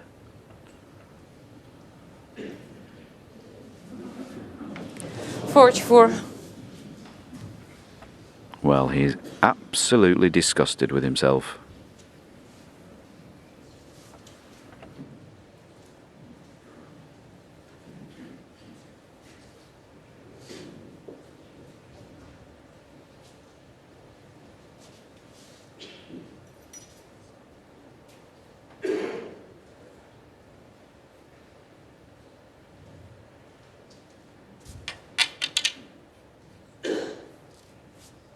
Taking his time, going back to the chair for his cue extension.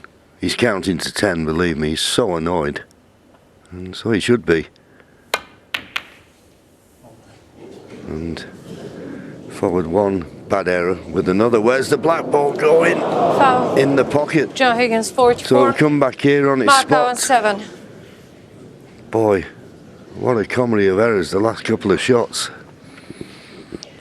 Yeah, it was a complete miscue, wasn't it? He played the break-off style safety shot, ended up hitting the red half ball. It was a miscue.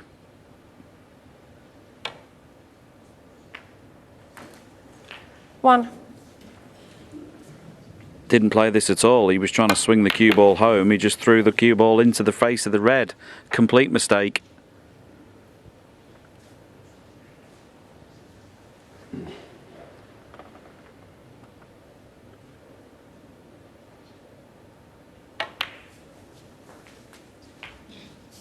Mark also choosing not to attack the cluster of reds, and that's gone wrong. 8. Can still cut this red end, but of course, it's a lot thinner than it ought to have been. At the moment, it doesn't look like anyone wants to take this match by the scruff of the neck.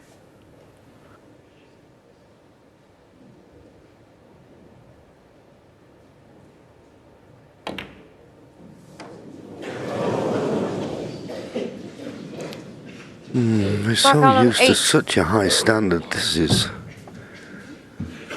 is amazing what's going on out there. Just shows you. So all you young up-and-coming snooker players who have a bad day, it can happen to the best of them, and it can happen to you.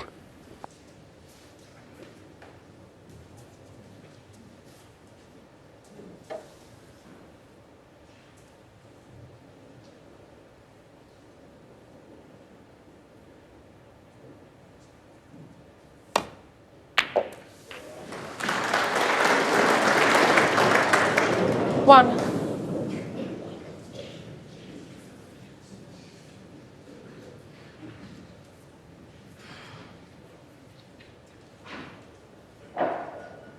As you say, John, we're so used to seeing such a high standard. You just wondered with, somebody like Mark Allen, who, has been one of the players of the season last season, if not the player of the season, hasn't won here since 2018, since he lifted the trophy. Which is very hard to believe. Maybe there's a potential that he just makes it too important. Maybe it means too much.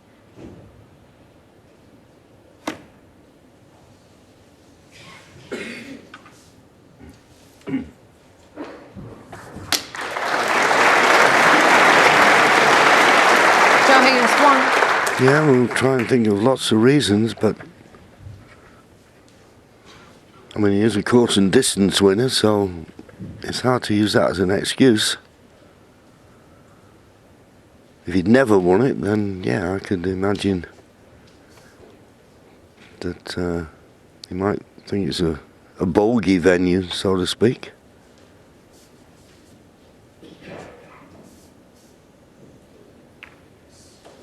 Now, John Higgins will be open for a touching ball.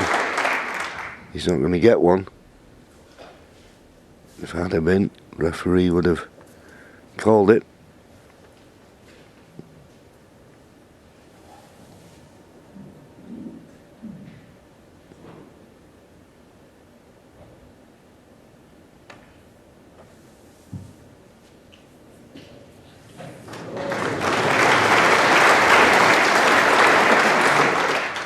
Even if he's got the snooker, shouldn't be any problem for Mark. Just come off the left-hand side cushion, nestle into them.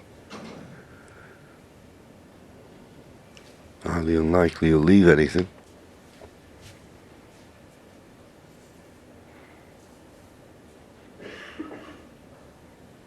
Not the way he's looking, I presume he can get through to hit the red. Just got to be careful if he plays it with pace.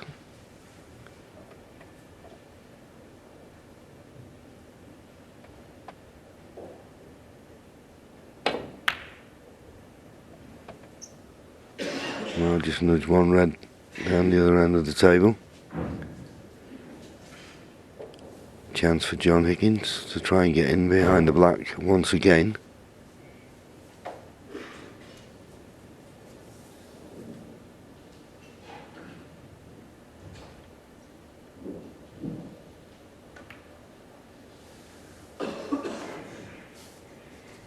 And this time not hard enough. That red to the far right corner is possible, but obviously not easy. Tie it up against this top cushion.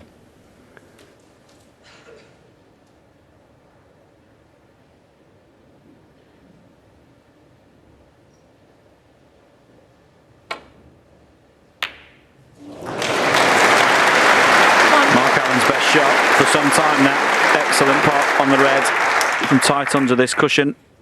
John Higgins didn't get the cover. He might have played that on purpose, forcing Mark Allen in to go for that red. He wishes he hadn't now.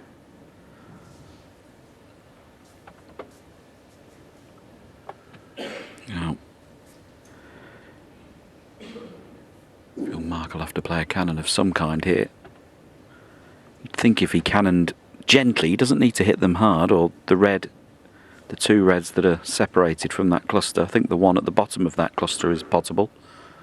So if you could somehow dislodge those reds and leave the cue ball there, that would be available. Not easy digging down from the side cushion.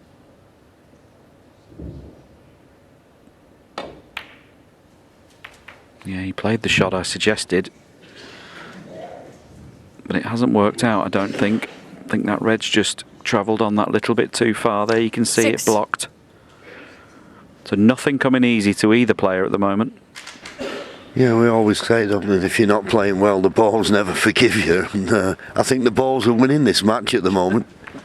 They're making it as awkward as they possibly can for both players.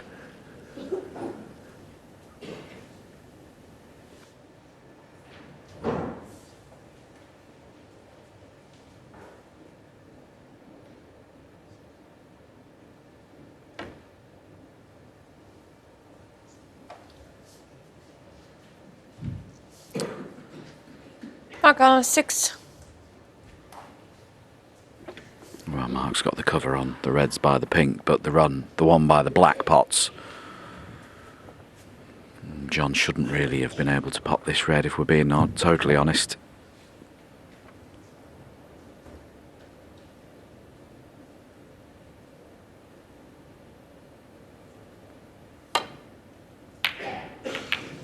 His cueing's gone. He's lost all his technique. He came right across that one. From a position of complete authority in this match at 3-1 up. At the moment, John has completely gone.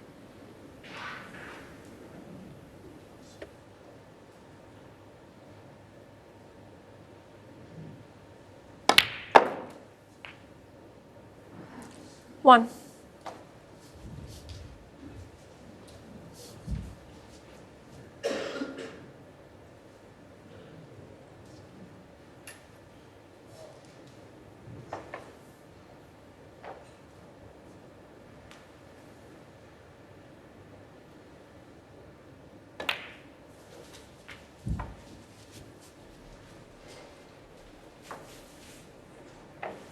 Six.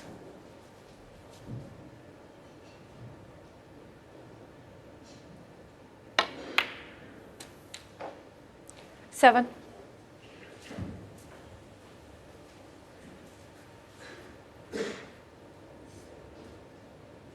Just needs to mind his work here. It's slightly complex to try and get on the next red. You'd think somewhere around the pink would be good.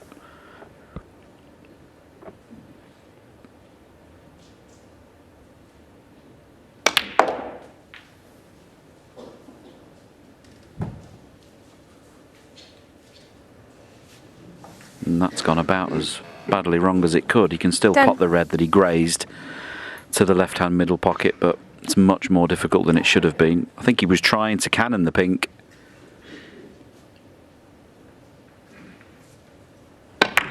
He's playing for an area here, anywhere from there to about there, and he would have been on two reds. This is very difficult.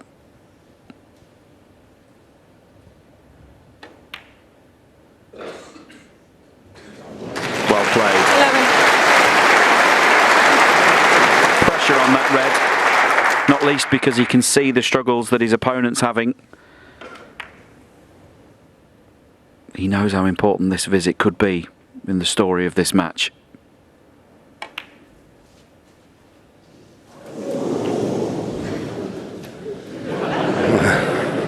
Yeah, I bet Mark's 18. heart skipped a beat there.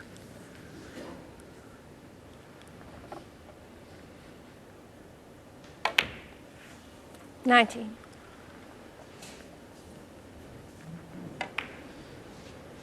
Yeah, it just looked a little bit wide, but a bit more pace it might not have gone in, but it did. This black puts him 2 points in front.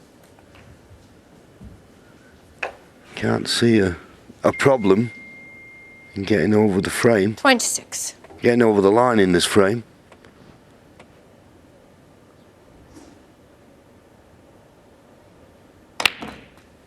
$27. So, comeback complete, and just a few pots away from going one frame in front. Yeah. But it has to be said, not without a lot of 34. assistance from John Higgins. Unusually so. Such a competitor. But since the mid-session interval, has gone off the boil completely.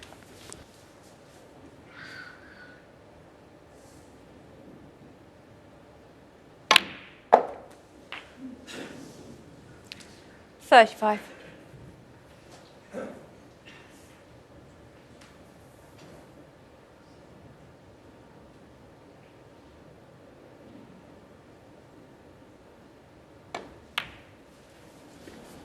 So yellow, green and brown to take the lead for the 30. first time in the match.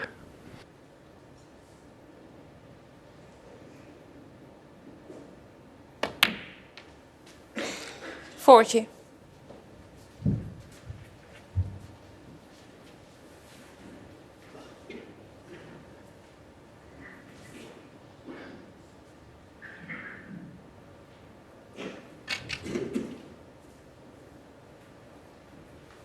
Well, he needs to regroup. He can do it.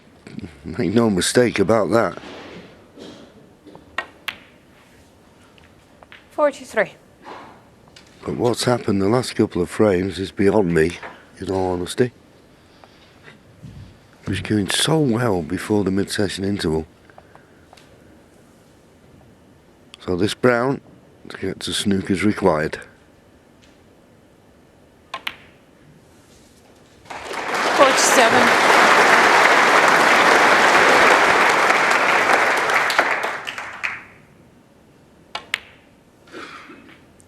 $52. Yeah, not bothered about the black. Mark Allen, Very 58 much at the relieved. Mark Allen still not reached the height of performance, but he finds himself one frame in front, 4-3. Okay. Okay, well, from 3-1 in front, John Higgins now finds himself 3-4 Thank you, behind. Frame What a eight. turnaround. John And Higgins we're to break. all slightly confused about how it's happened, actually. But we are where we are. A possible 4 more frames to be played.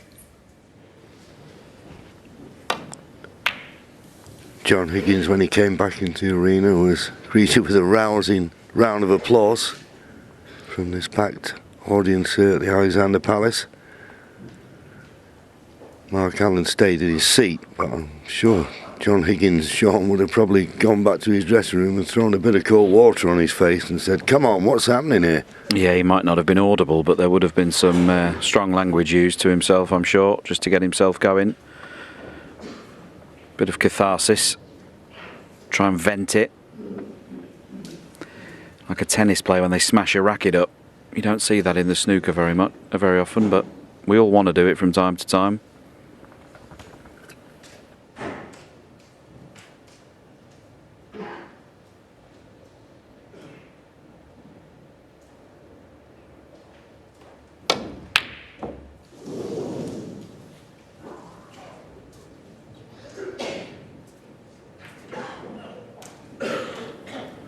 Not a bad effort, if truth be told, on that red. Had to get close to it to thread the cue ball between reds and back home, but he cannoned the brown, and that's left John with choice of reds.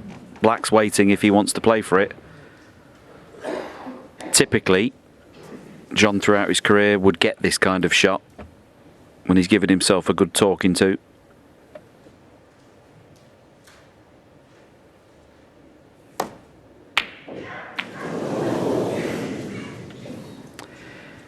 You can see he's really struggling. He's really struggling out there. It's one of the best places in the world to play this when you're playing well, but when you're struggling, there's no way you'd want to be least.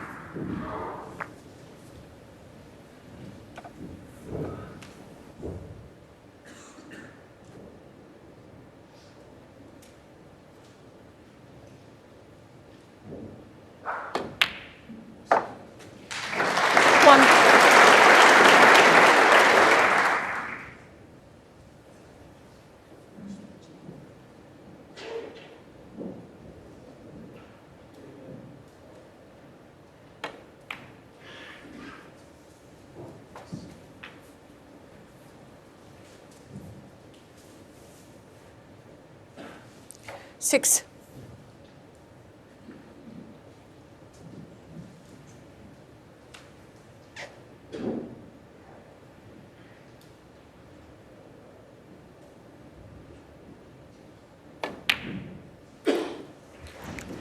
Seven.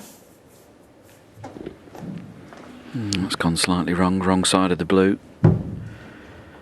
We saw this shot go wrong for John Higgins in the previous frame. It won't go wrong for Mark Allen because he'll just be dropping this in. He'll have the red to the left of the cluster as his next red, but should have been a lot nearer to it than he's going to be.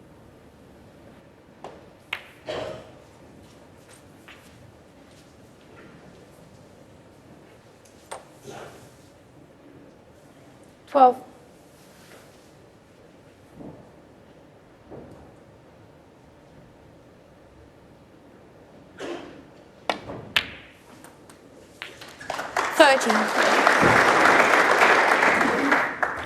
Just had a glance there as he walked round the table to see if the red above and slightly to the left of the black at the bottom of the pack is available. If it is, and that camera angle tells us it is, he'll use it to split the reds, probably after the next black. If he can get on that red in such a way as when potting it, 20.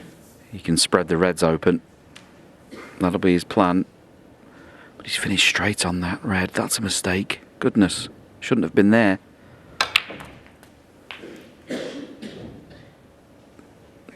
And that careless positional shot on the previous black to that red means he can't get to that red now. He can still pot this black and smash into it and move every red. That's what he's checking, but that wasn't his original plan.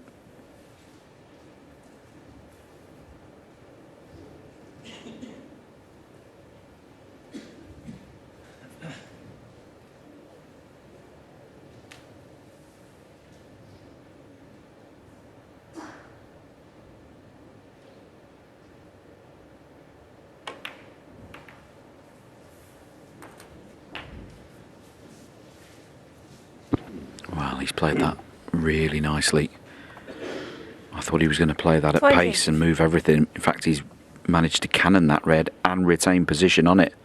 Great shot.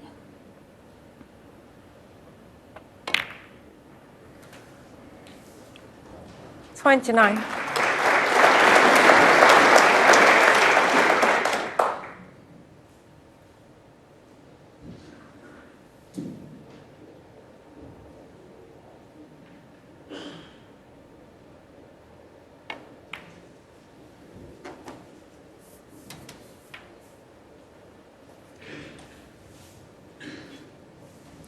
$34.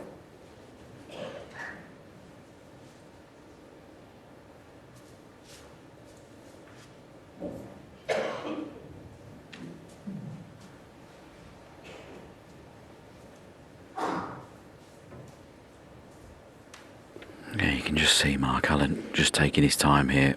It's not because he doesn't know what shot to play. He's just trying to compose himself. He knows how important this visit is. 35.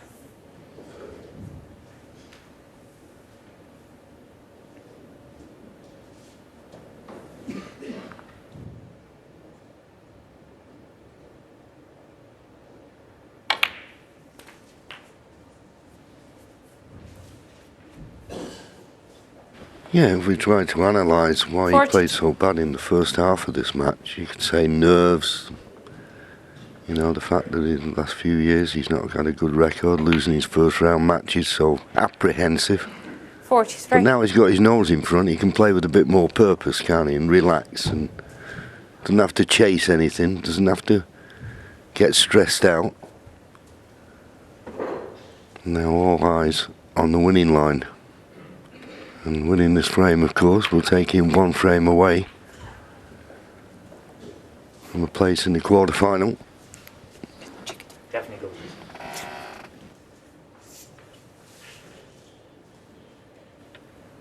Interesting there, referee Desislava Borsilova said, I'll just check the 40. blue. He said it'll definitely go on. He was right.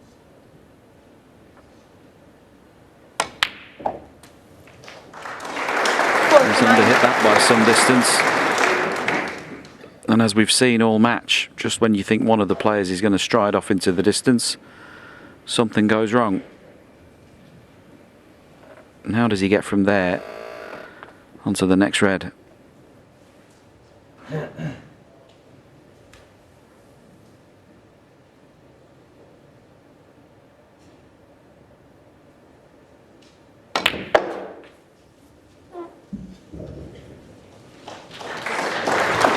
That's a wonderful shot. Beautifully played, judged to perfection. Line and length. Perfect.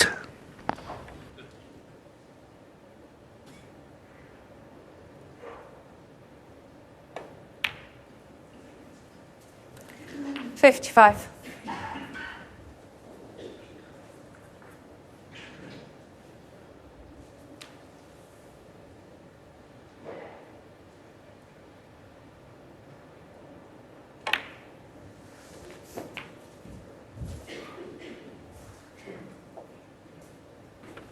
$62 points ahead then. So this red and the black. And John Higgins will need snookers. Needs that cue ball to pull up. Needs it to slow up. 63. And it has. For a moment there, it looked like he'd lost the cue ball.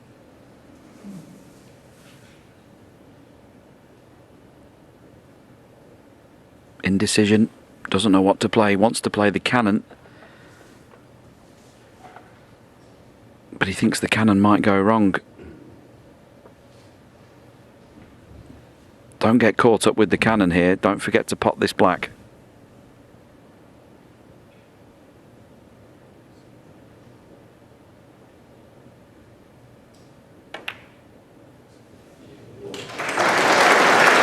Well controlled. Could have done with another couple of inches on that cue ball. And this red would have been 70. unmissable underneath the pink. Would love to see this go in. That'd keep John Higgins in his chair.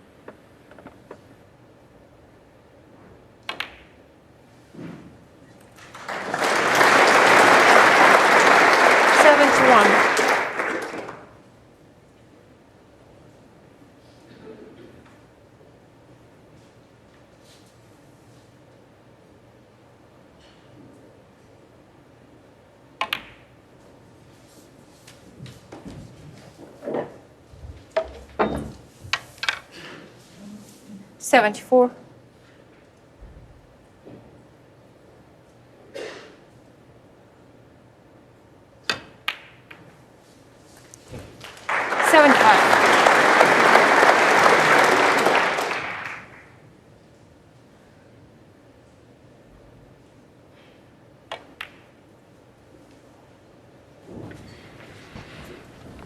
By far and away now his highest break of the match. 81. 82.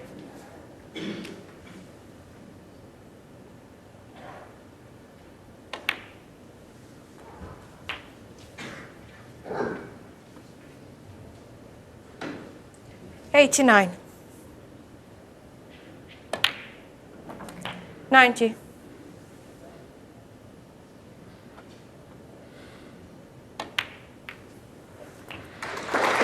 Chapman played it well.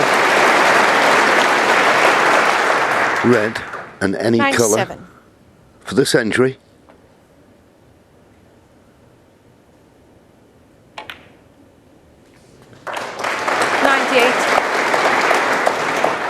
Looks like a different game completely now, Sean, doesn't it? Absolutely incredible. A great century, time to perfection, just when he needed it most. 103. Hadn't made a 30 break until frame 5.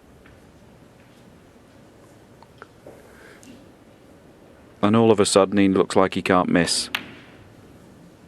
408. It's not to do with technique, this. It's not to do with his hands. This is all about what's going on in between his ears. Yeah, when he was potting that green, just saw the 412. well, slightly forlorn figure of John Higgins. Just feel he's missed the boat here. 417. 3-1 in front, mid-session interval. And has just stalled completely.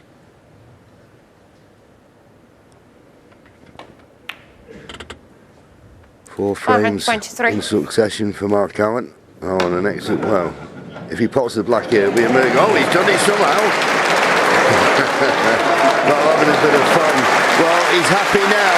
He wasn't happy in the early part of the match, but he'd be very pleased now. And John Higgins, well, he'll be a little bit distraught because he trails by 2 frames. It's 5-3, Mark Allen.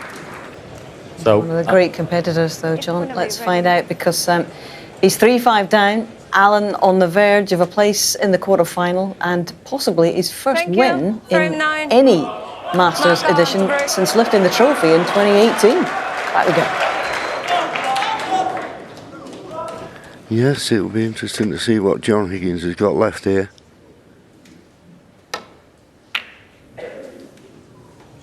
I suppose in boxing parlours, Sean, John had Mark on the ropes but couldn't deliver the knockout punch. Yeah, absolutely. And of course, if you don't deliver the knockout punch, the guy gets up off the canvas, doesn't he, and hits you back. And that's exactly what's happened here. I said at the time, Mark Allen, he might have been struggling with his game, but his heart's never been in question.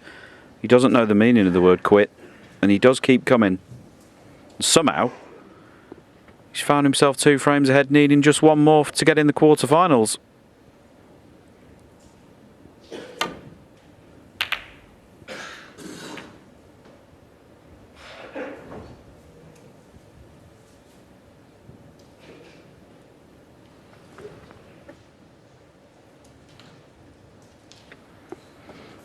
This is how we got to this stage.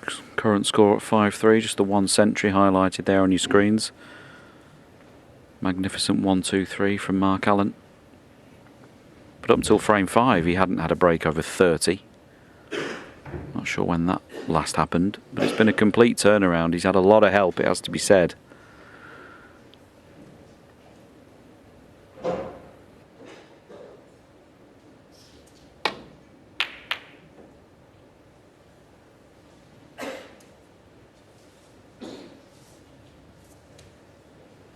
Very good shot there from Mark Allen, appreciated from John Higgins. Played that with an immense amount of left-hand side, check side in that case, to keep the cue ball down that side of the table. Trying to trap John Higgins.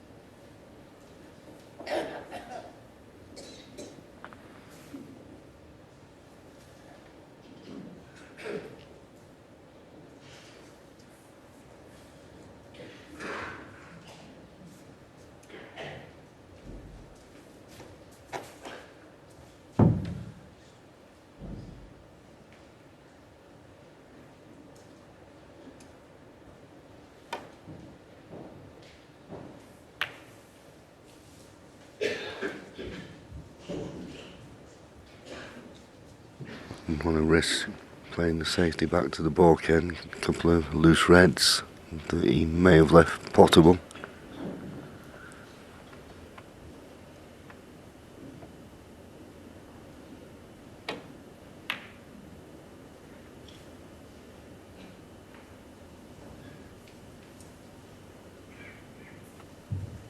Decent safety there from Mark Allen. Simple one, but he's now beginning to find the proximities of that baulk cushion. All important.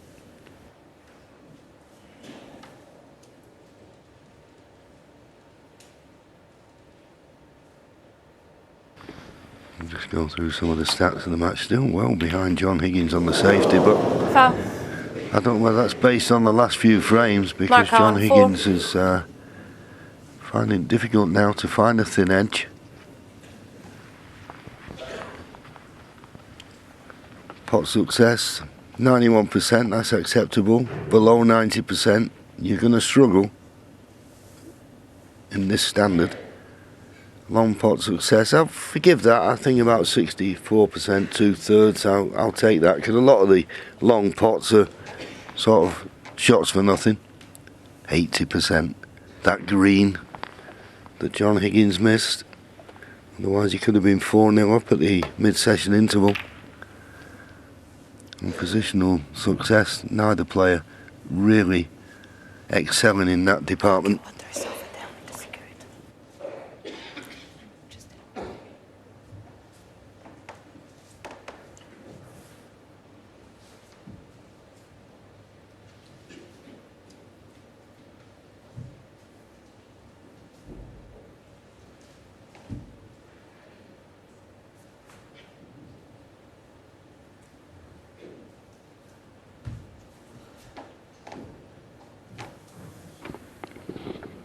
Gonna need to see something we haven't seen for a bit in this match, and that's a good piece of cueing from John Higgins with this long red. Well played. Well played.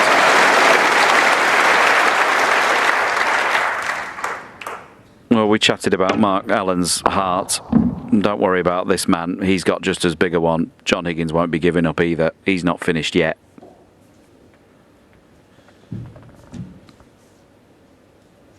John Parrott said in the studio between frames, you just never feel safe playing John Higgins because he just doesn't know when to quit.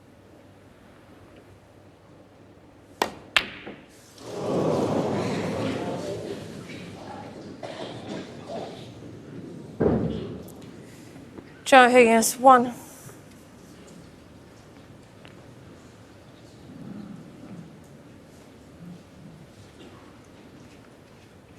Doesn't matter how big your heart is though, can ride across that. You can see the cue went to his left, struck across that ball, it was never going straight.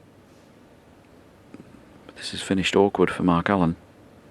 Yeah, that wasn't a sitter.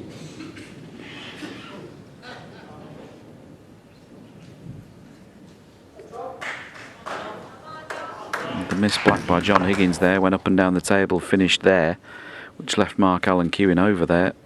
Without the black in the way, that was unmissable. Maybe Lady Luck was just turning in John Higgins' favour, even though he's 5-3 behind.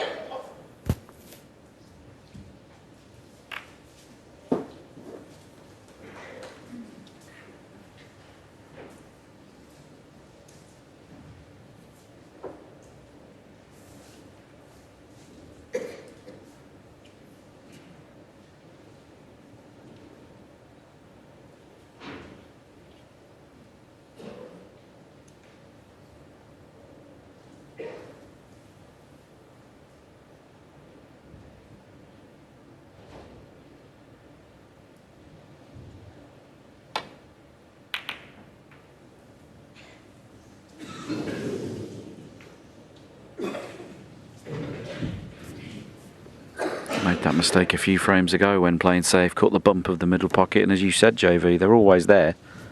It's not unlucky. No.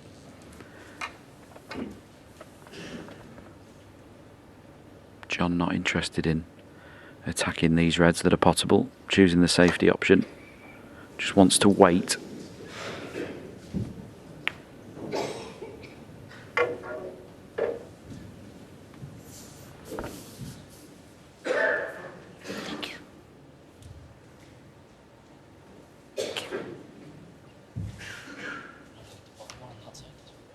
Sorry? Do you have a look at the bottom one on that side as well? Okay. Yeah. Mark just explaining to the referee that he thinks he can hit the red at the very bottom of the plaque. That's the one, just in case he were to miss and the ball needs replacing.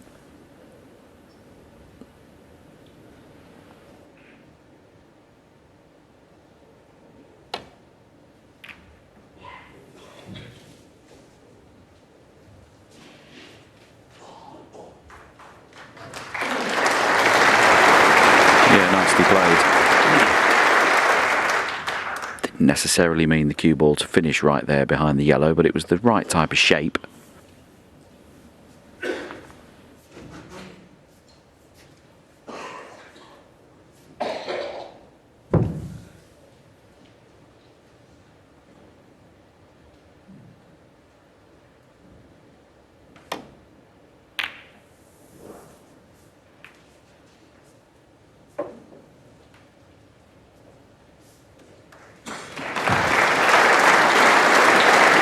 Well, not a bad flick off the brown. Cue ball tight to the baulk cushion. And if Mark can't play a safety down the right hand side of the table as we look, it's no easy return to baulk.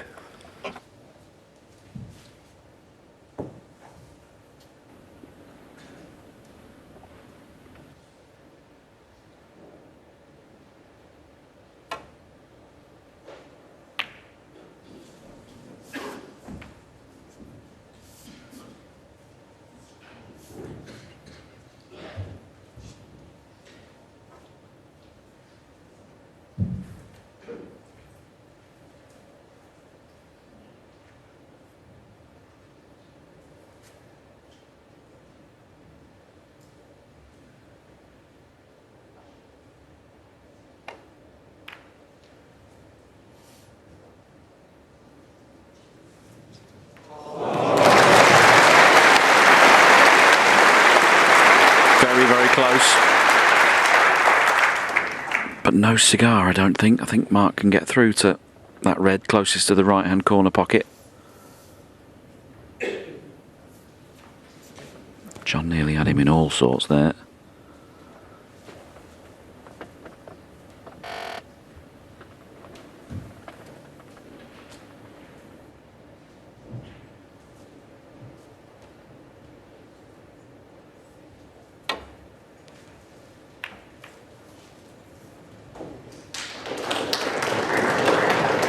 It's a very good return.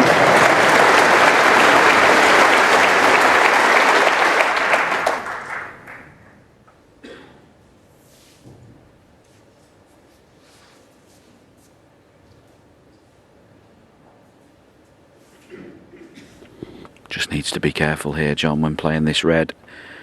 If he catches it slightly thick, it'll go over the left corner. So I think he's actually playing the one next to it to prevent that. Yeah, saw the concern there, didn't want to knock the red over, so played the second red. Good shot.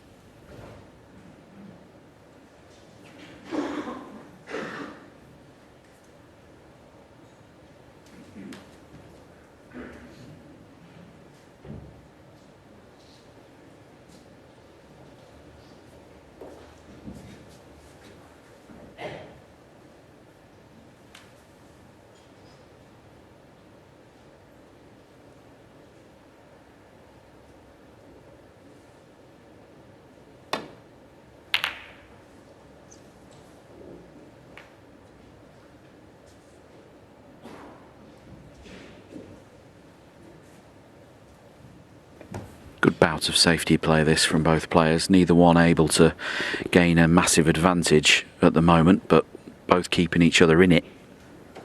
If one of them could play a telling safety, the Reds have spread themselves nicely. The black in play. I feel for John Higgins, his next mistake could be his last.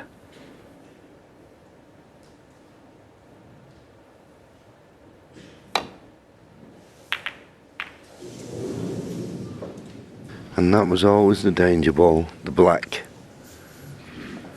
And trying to get back to the baulk end now. Couple of pots, but what's the potting angle like for getting position on the colour? At first glance, doesn't look great. In fact, he's playing safe, I feel. Waiting for a better chance. Just flick the green, so no snooker.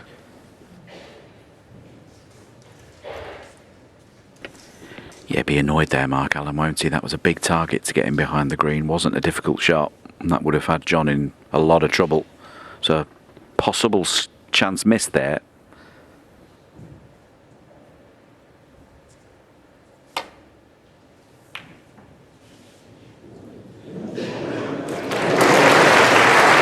See the fine margins.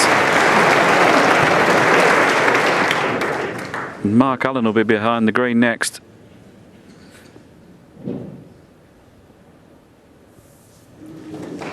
John Higgins, 1.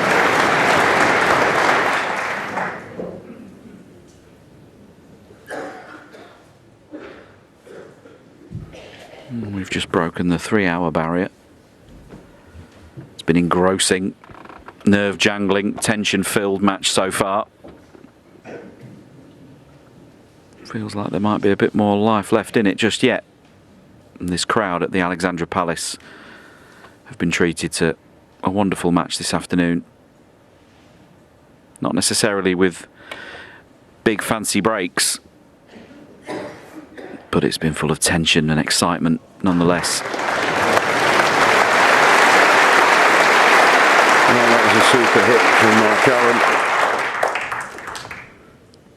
Now can John get it back in behind the green?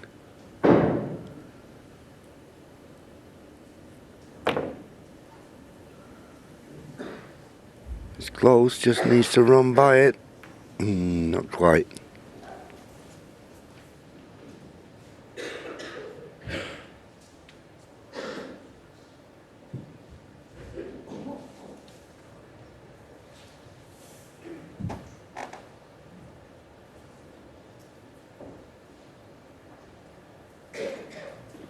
Mark would love to play the red that's furthest to the right of our screen, past the blue, but I'm not sure he can hit it, so playing this red down the left-hand side.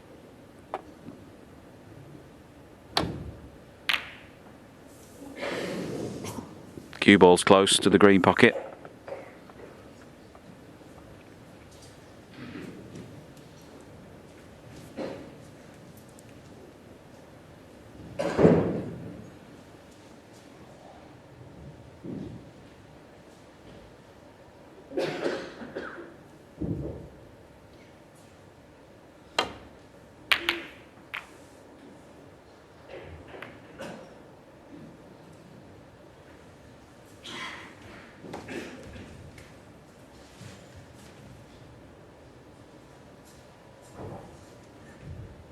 Both players desperately trying to get that cue ball in behind the green and force a mistake out of their opponent. John had Mark there a few moments ago.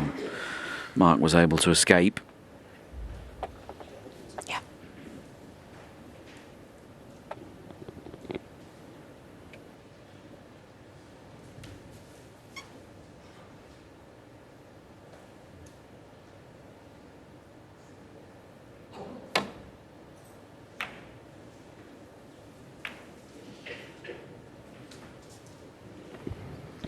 Wow, that's a very fortunate outcome from that shot. Didn't mean to collide with the blue there in the middle of the table. It's finished tight under the baulk cushion. A little bit of luck favouring Mark Allen there just at the right time.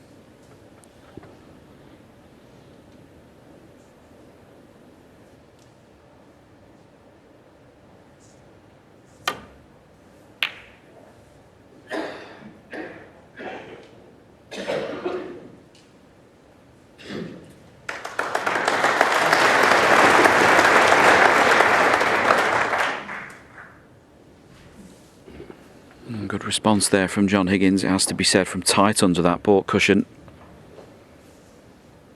Mark just stepping aside to allow referee Desislava Borshilova in to check the line.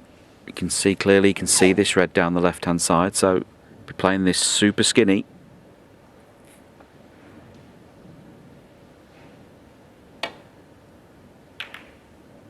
Too thick. What's the damage?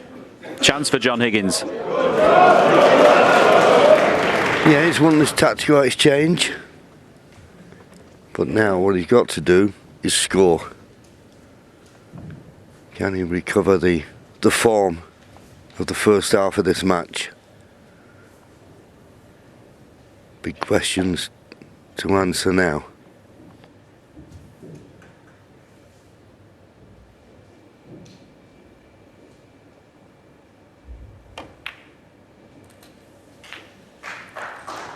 One.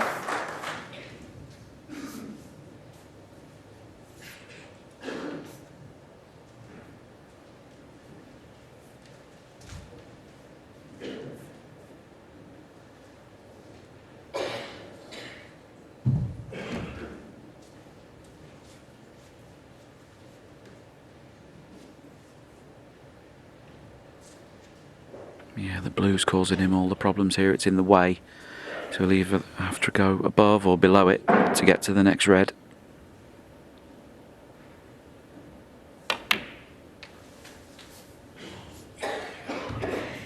Doesn't want to finish behind the black. It's okay. 3. And I think the black's pottable into this left-hand corner pocket, the same as the red's going into. So if you can pot this red and screw back, there you see it. Can he pot it and screw back past the black for it? Black to the right middle available too.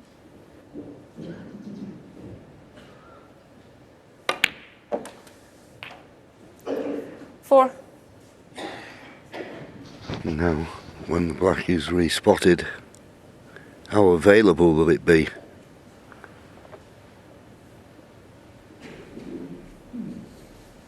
The black spot is definitely vacant. Pink's tied up, blue's on the side cushion. He needs this black available.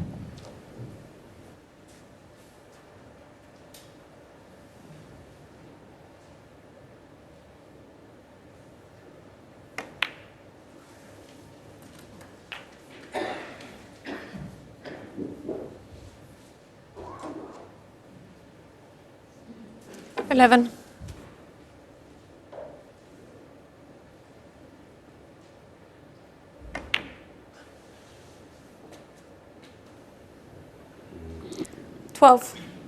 Yeah, something we've not seen very much of in recent seasons. That was a bit of a kick, a bit clunky. Took all the pace out of the cue ball. Very concerned about that red underneath his grip hand.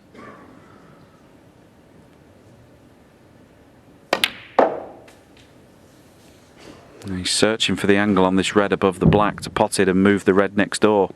Hasn't got it. Can still pot that red, but can't free the black. 16. He can pot the red underneath the black and bounce the cue ball off the cushion and move that red away that's blocking the access to the black. That's what he's checking now.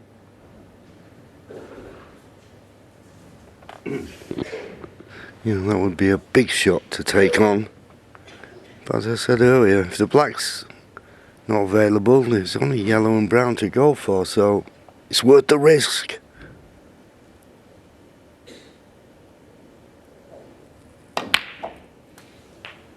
Oh, 17. unlucky.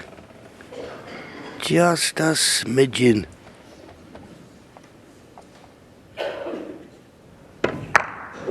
Right shot, just Yellow run ball. past that red half ball contact, he'd have been on the black.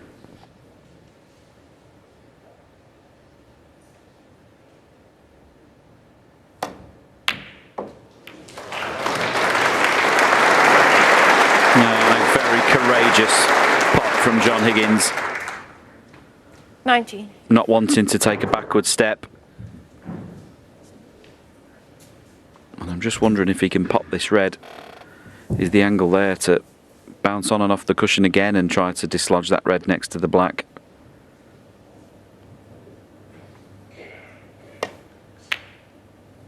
No, he did try it.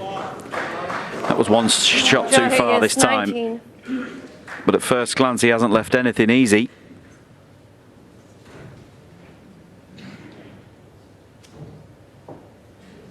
You can see Mark Allen obviously can clearly pot that red, but there's no colour to follow it. The problem here is playing safe up the table leaves the red over the corner pocket, so what does he play here?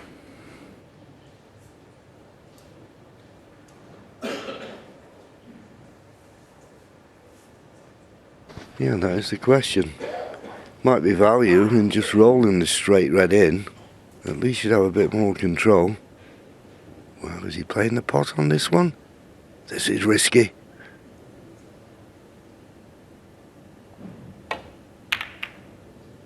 Oh, it was very risky. All his eggs in one basket there. And so close to pulling it off.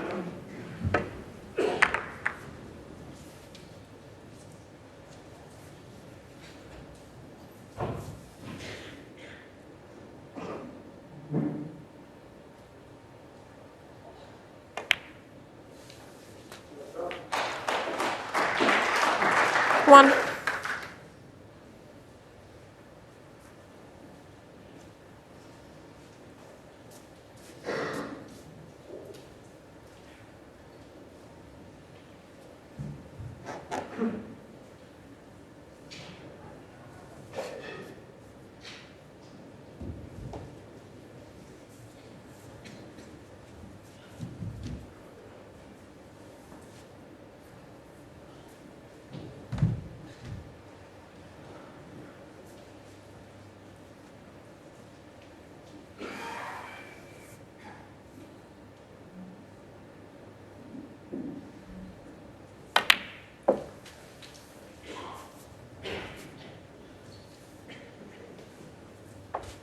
Yeah, nicely on this red.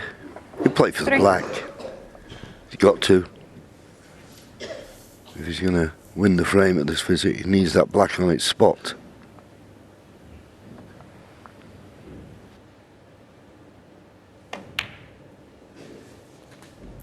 Four.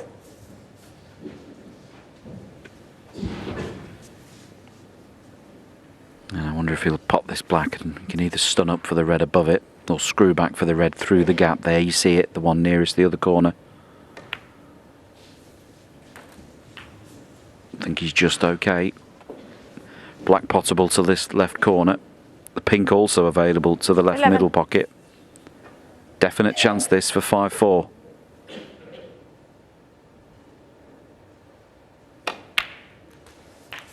$12.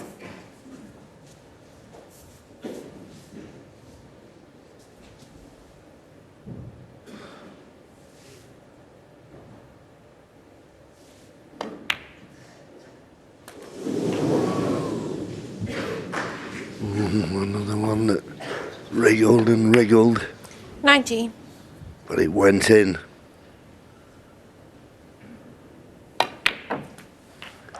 $20. So, this black puts him 44 points in front.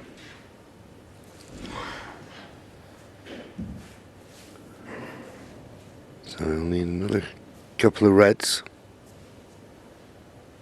Maybe only one red with a colour.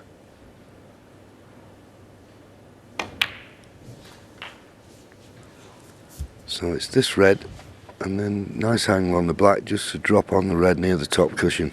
27. I mean, there are other reds to play for, but just something you can be sure of.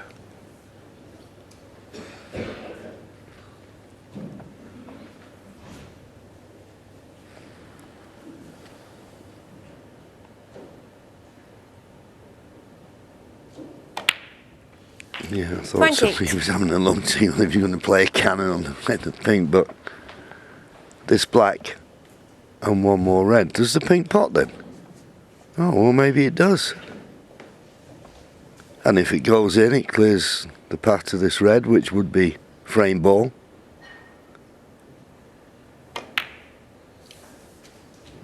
Yeah, it was simpler than I thought.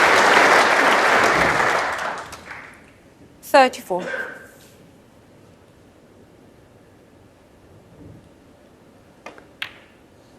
Well, Sean, he's not out of this match 35. now. And a little bit more, well, better timing of the queuing, it seems. Last few shots. Yeah. Typical John Higgins, isn't it? When he had to find something, he has found something. He won that fairly protracted safety battle, as we said at the time, which forced the opportunity. And this has been a good contribution. 43.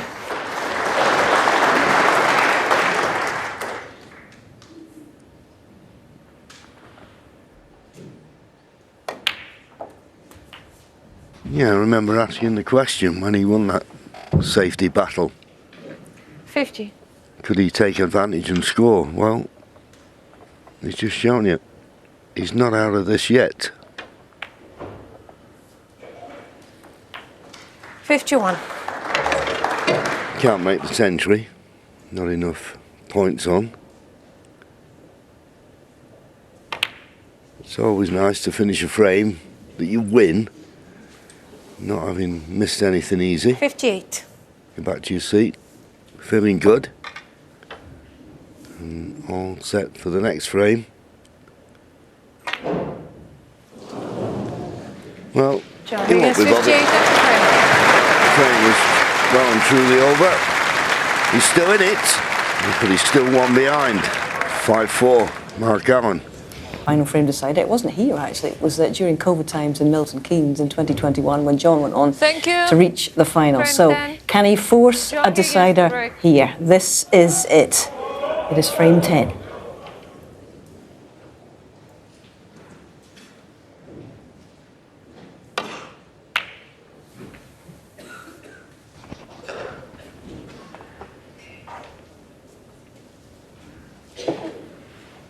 Well, decent break off.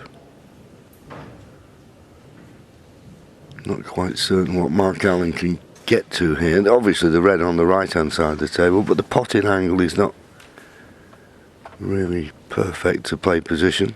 Well, is he having a go at it? No. Just playing the containing safety. So this is a very important safety exchange now. Who can come out on top? And whoever it is, can he score?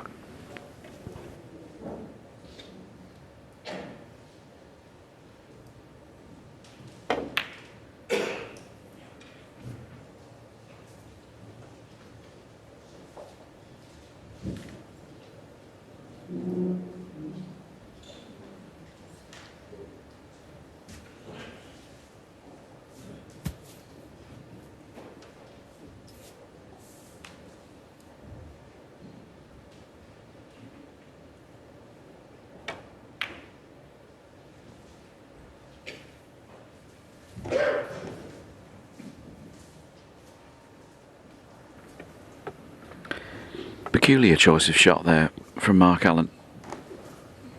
He knows John Higgins is going to have him in trouble the next time round. If John can play safe here and block access to the other red that's in that half of the table, Mark will be in a bit of trouble. So that was a strange choice he played on his last visit to the table.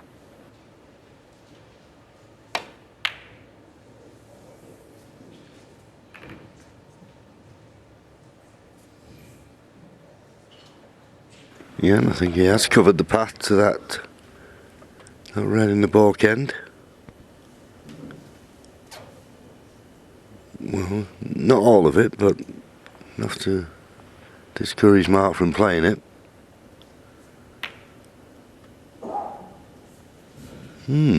That's not good. Left the red here to the left centre. A lot of these shots, when you look at them, if you leave the good potting angle, then a player will take it on. It's tricky, but he doesn't have to do anything with the cue ball. Pot the red left centre, pink available into the right centre.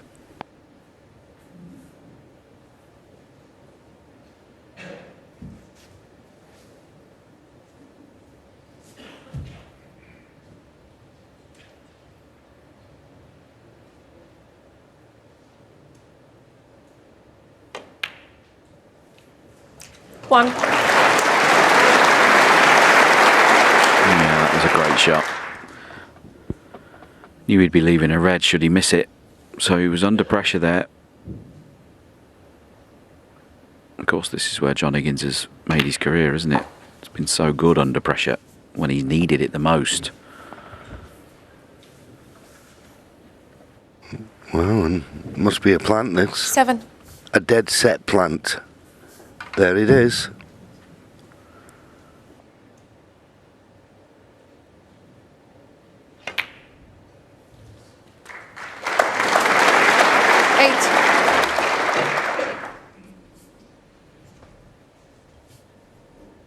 Not sure if the pot on that plant has freed up the pink spot. We'll soon find out.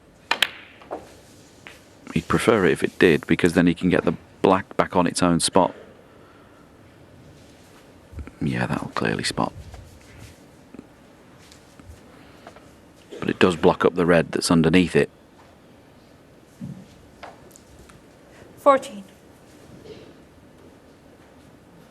Checking on another possible plant on the other side of the table into this left corner pocket. They're not set, but they're makeable.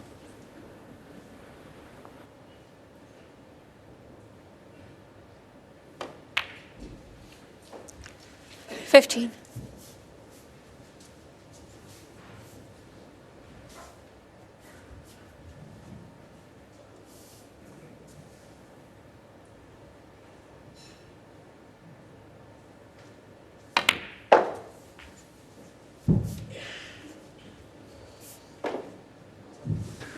Just bounced off that side cushion a bit more than he would have 20. liked. He wanted to pot this red, play for the black. He may have to play for the blue now, particularly if he's straight. Well, can he stun it round off 2 cushions and play for the black? No. Have to play for the blue, and 21. he couldn't get the cue ball away from the cushion, so it doesn't make position on the next red any easier.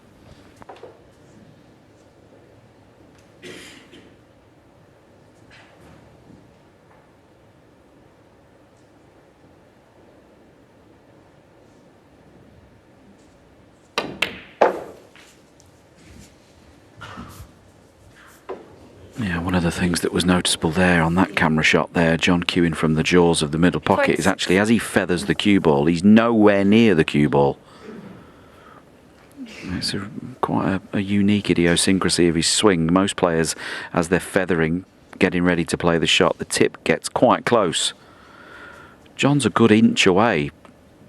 I don't know if that's to protect against feathering the ball or it's just something he does, but he's always done it. Yeah, he's always been like that, but he certainly gets through the ball, doesn't he? But yeah, it's just a habit he picked up.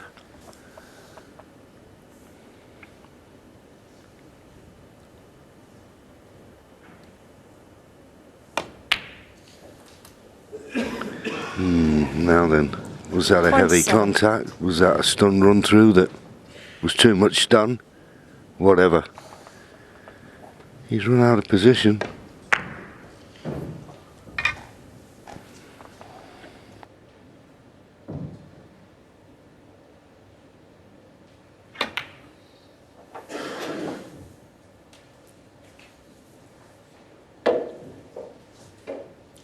John Higgins, 27.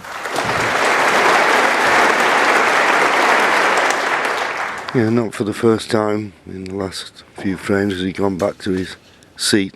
Very disappointed. But at least he potted the ball on. But yeah, should have had good position.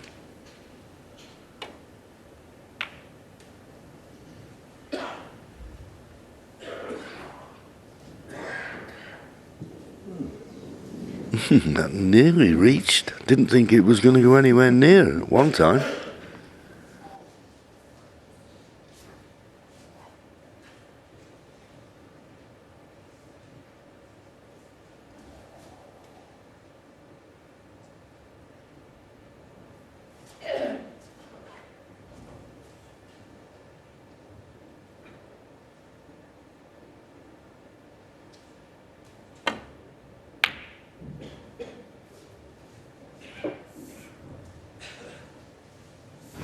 That was a good shot.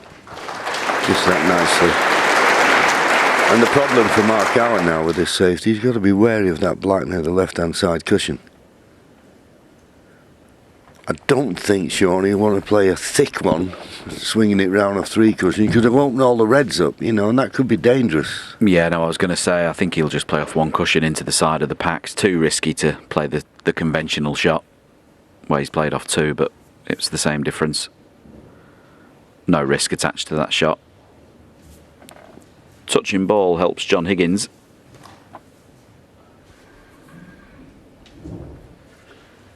Well, that's a few times it looked as though they were touching, but no word from the referee, and she would have called it had it been.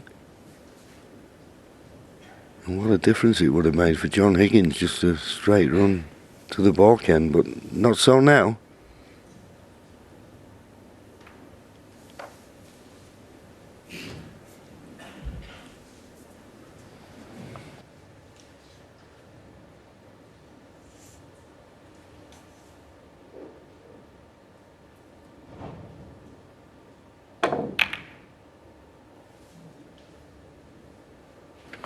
Cue ball running loose here, needs cover. Caught that much thinner than he intended to. Digging down, he just sort of swerved the cue ball almost away from the red. Don't think John Higgins can pot the red that's popped out. So just maybe safety off the red off the side cushion. Ordinarily would want to leave that red there.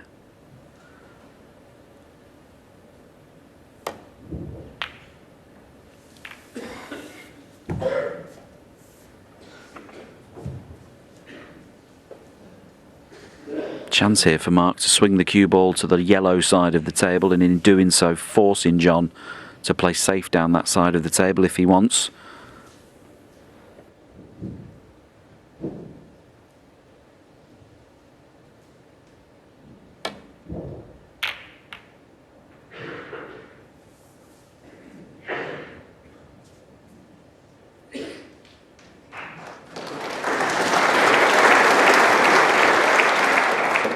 Yeah, good shot.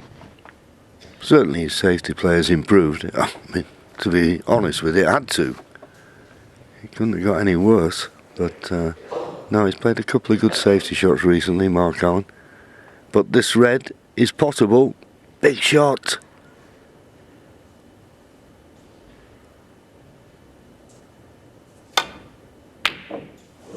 Close. Where's it going? It's going over the corner.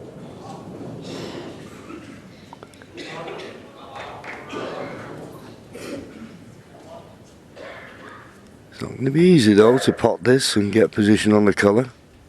Pink not available, black not on. How do you get back up to the blue?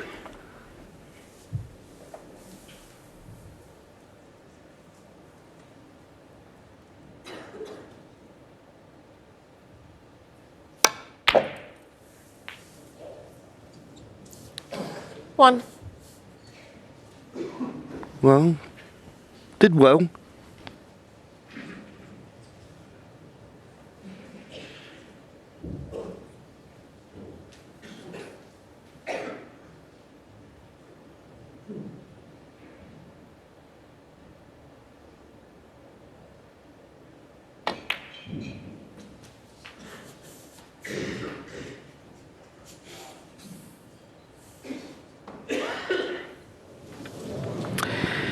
Yeah, and don't you just 6. believe it? Just when you need to be on that red, the cue ball travels around the table, the best part of 20 odd feet, and finishes there on nothing.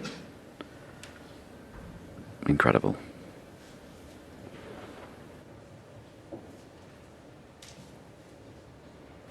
Happens a lot though, doesn't it? Just playing to an area.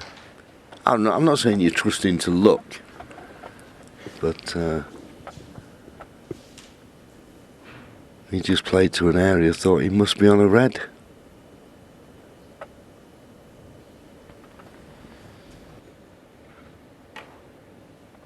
Oh well. That's one of the worst safety shots he's played all Okay, afternoon, 6. which is saying something. Just as you were praising him, John, he's played an absolute howler there. Yeah, I mean, it's just unforgivable really, these shots. Alright, he's not left a pot on, but he's left John Higgins close to the reds. Should play a good safety here. Get that cue ball tight to the baulk cushion. Yeah, and I always just worry that in situations like this, when playing somebody of John Higgins' experience, it's the message you send out. By playing such a weak shot at such an important stage, you're telling your opponent that you're struggling. Because that was such a careless mistake. And again, he's hit that way too thick. John Higgins will be reading these signs, and he'll be encouraged by them.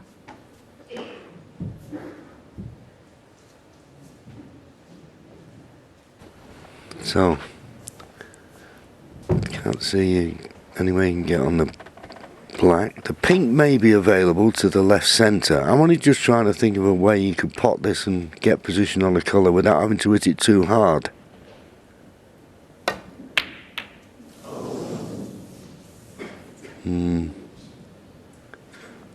Just seemed the last frame that you've started to cue a little bit better, but he was quite a way off of that one.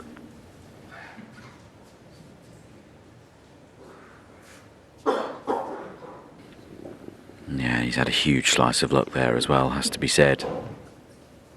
Once he's missed it, cue ball has careered into other reds, left nothing. Maybe things are just on the turn at the right moment for Team Higgins. Lady Luck does play a massive role in this game. So many moving parts, you always need a bit of good fortune. And John had a lot of it there.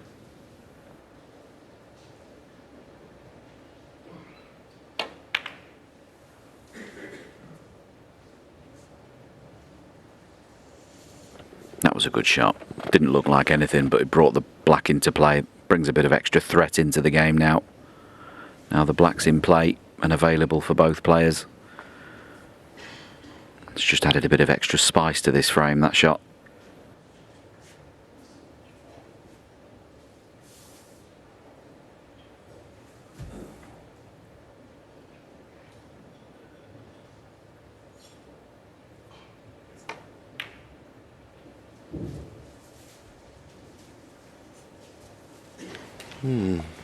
A bit pacey, but obviously he's trying to cover the red that was near the baulk line. But he's not done that.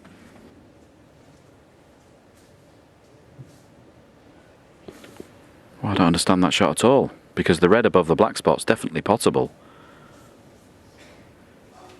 But Mark not interested in it. I have to say, I'd find that very hard to turn down myself. It's a free shot. Chance to win.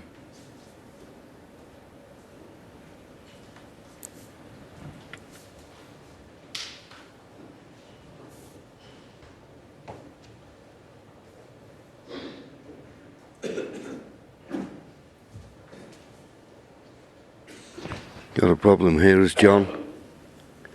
He'll do well to get this safe. He's looking at playing the containing safety, but he's got two reds adjacent to the left middle that he's got to block the path to.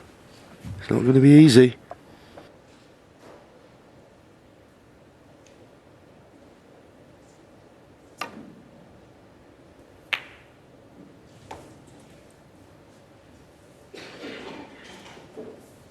Well, I think he's certainly left a chance of one. Don't know if that red just below the pink goes to the left middle as well.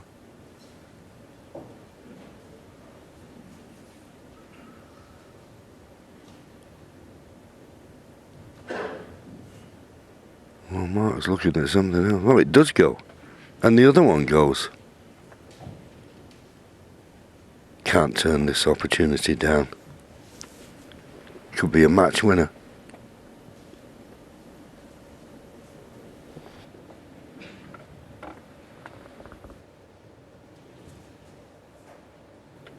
Wow, I can't believe this. He's playing the red near the yellow.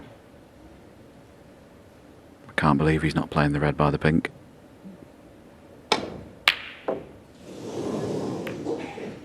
He played that red purely because he thought it was the only one he could leave. That was all about what happens if I miss it. And unfortunately, I think that was quite a negative mentality at this stage. Sometimes you have to stand up and pot the ball. And the red to go for there was the one by the pink. One. Should be 5 each now.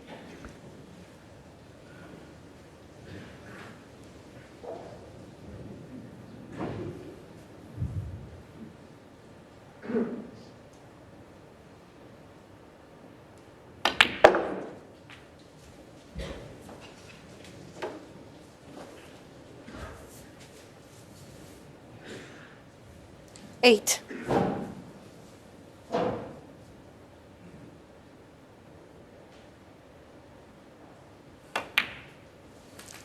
Nine.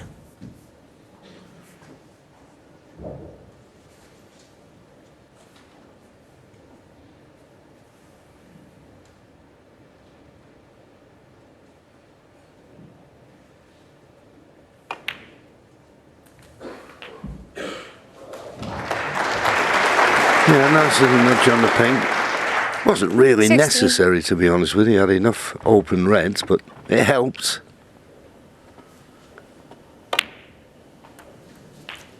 17. No, he looks to have landed absolutely perfect on this black. Just stun up for one of those two reds in the opposite corner. And now for all money, looks like we're going to have a decider. It's to and from this match, Sean, hasn't it? It's been incredible. And is Mark Allen's streak of not having won a match here since he won the tournament in 2018 going to continue? 25. Very peculiar shot choice on his last visit to the table. Snooker gods don't often forgive such mistakes as that. We shall see. 32. Red black, red pink would get into snookers required.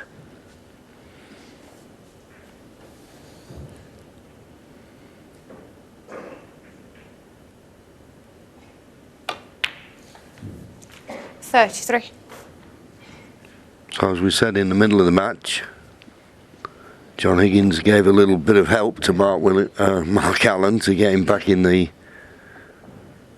match. And Mark Allen's done exactly the same to John here. Hard to believe he didn't 39. or turn down that opportunity to win frame and match that red to the middle. It was a lot easier than the red he finished 40. up playing. Anyway, it was his decision. We can all be wise after the event.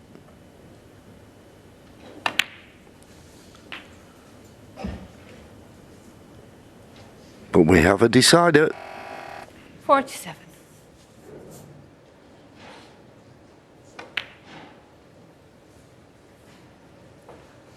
$48.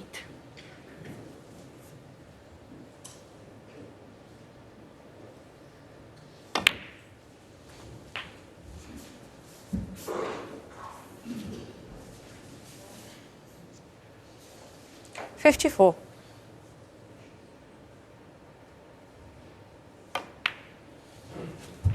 $55. Perfect angle here on the pink, just to flick this red over the right hand middle pocket, nice and gently.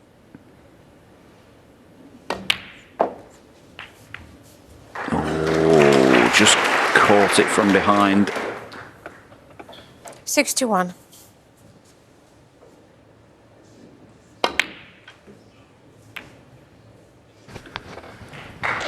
So there you go. It's been a long, drawn-out match. Tough game. Neither player really having any great consistency. Toss of a coin. 5-all.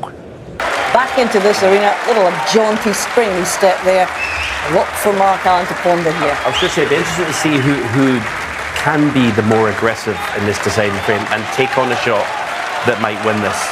Here we go, second time at the Palace this week. We have ourselves a decider. Who's going through, Mark or John?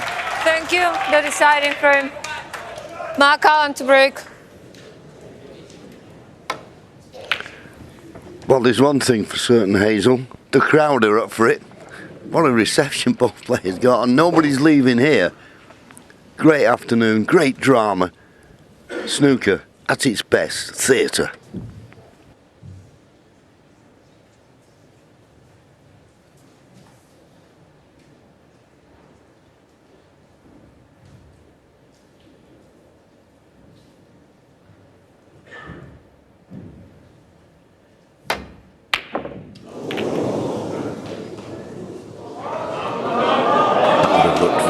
Very good from John Higgins' point of view as he struck that. When you get that close to a long pot down the side cushion such as that, that would have looked like he'd potted that.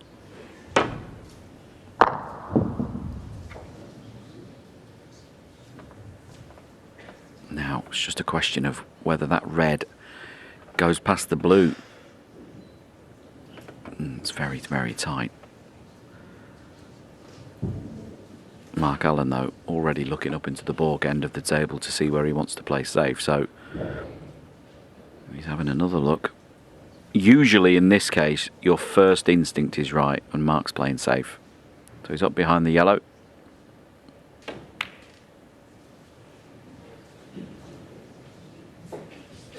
Very easy to talk yourself into a shot that doesn't go, especially at 5 frames each where you're desperate to be the first in.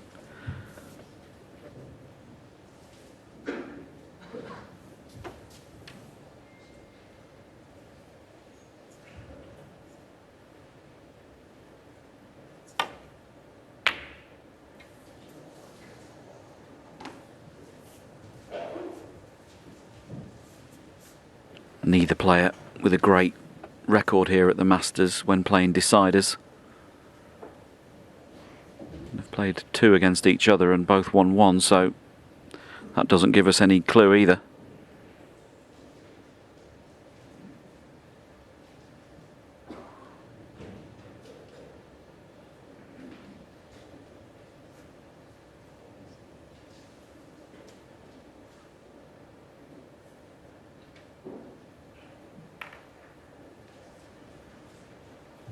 That red in the baulk end is just spoiling things now, and wouldn't be the first deciding frame in the history of the game to have a re-rack halfway through it, as players just tip-tap back to the black cushion.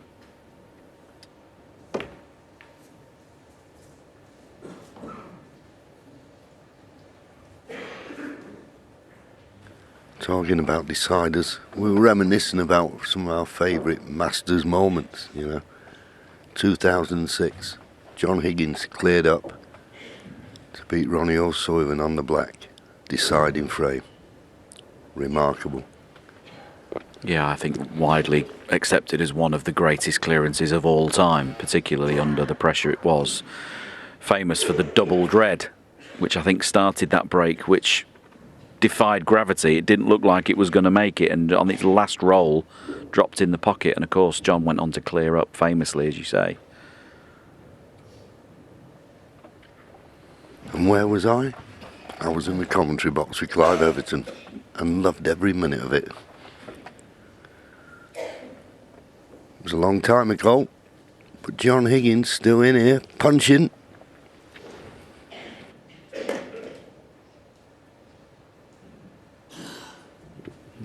There we are, there's the minutes thinking time. This is awkward. Can't really roll into any of the reds here in a safe position.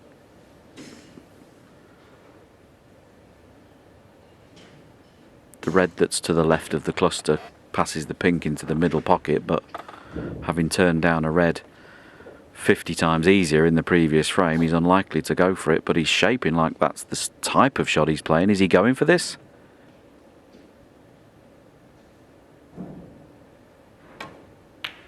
He is. Felt he was forced into it, couldn't see an alternative.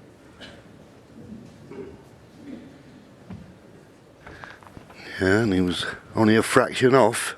This red, immediately below the blue, as we look at this again, just always on the right-hand jaw, but nearly wobbled in, didn't it? This one, immediately below the blue. It's on. It does go. But in a decider, there's nothing easy. Got to cue this well. The black's waiting. If he knocks it in.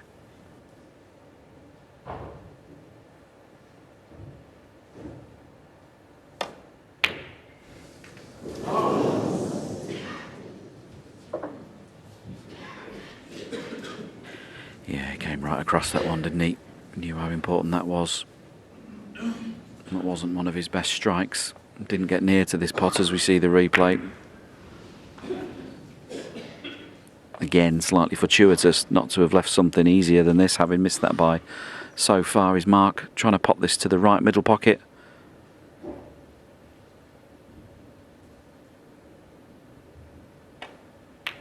And he's gone all out attack from nowhere, and it's in. So he has got his chance. It's all you ever ask for in a decider. Here it is.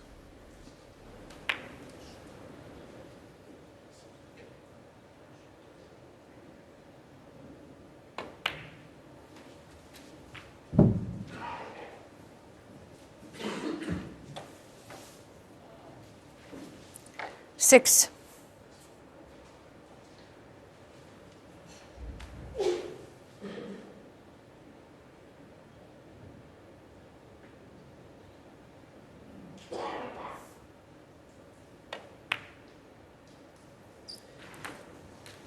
27.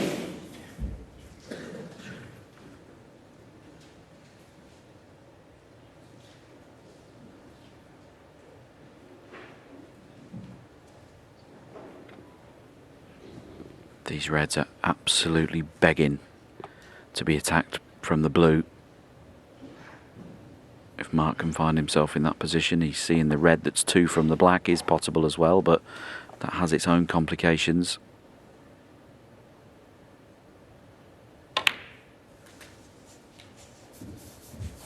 Easy to get sucked into always playing for black position here, but maybe slightly easier to attack from the blue.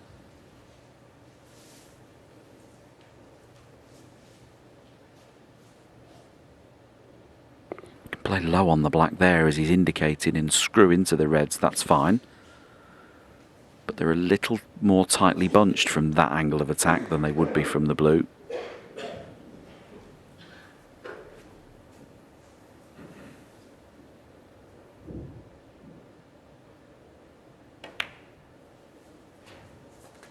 $15. A shake of the head hasn't gone far enough.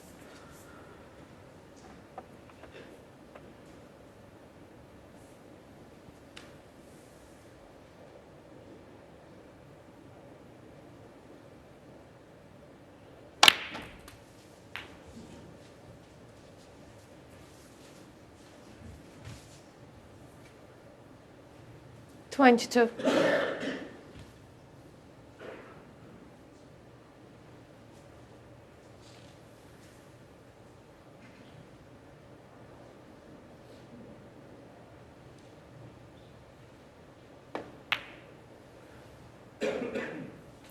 $23. Nice angle on the brown if he wants to play the split. Side cushion just above the middle. Right hand side, stun. Smash the reds open. Could be a match winner.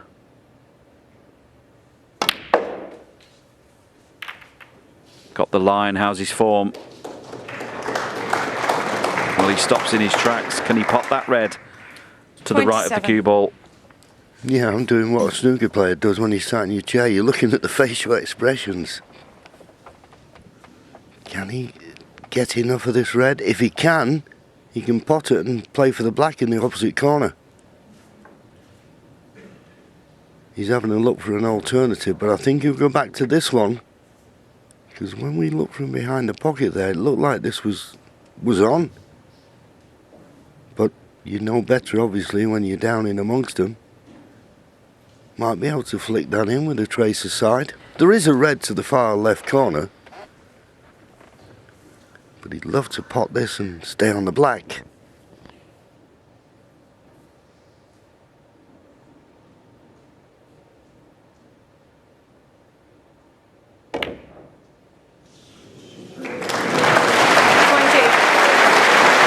Yeah, it was well played in the end. It was very, very tight as to which red he was going to hit first there.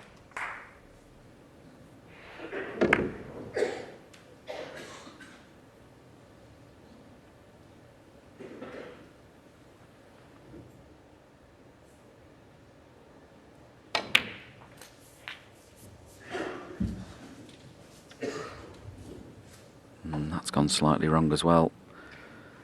35. Was trying to move that red a bit further up the table. He's now got this red to the middle pocket.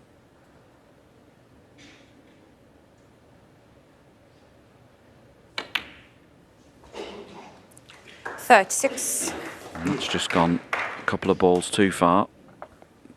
Not got this cue ball under control just yet.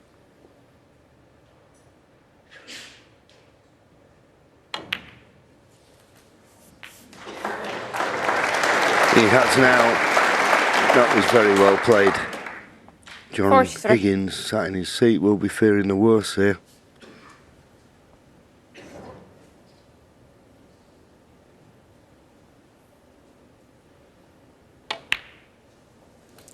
$44. But both players have made mistakes, so hope springs eternal.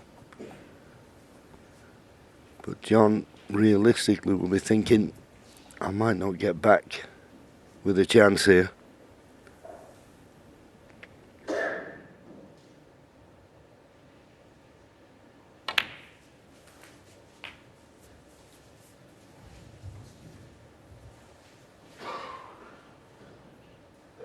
51. Yeah.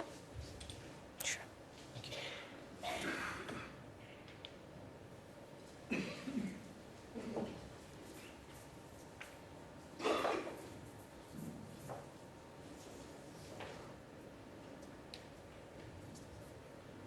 I think the cleaning of the cue ball was just a precautionary measure.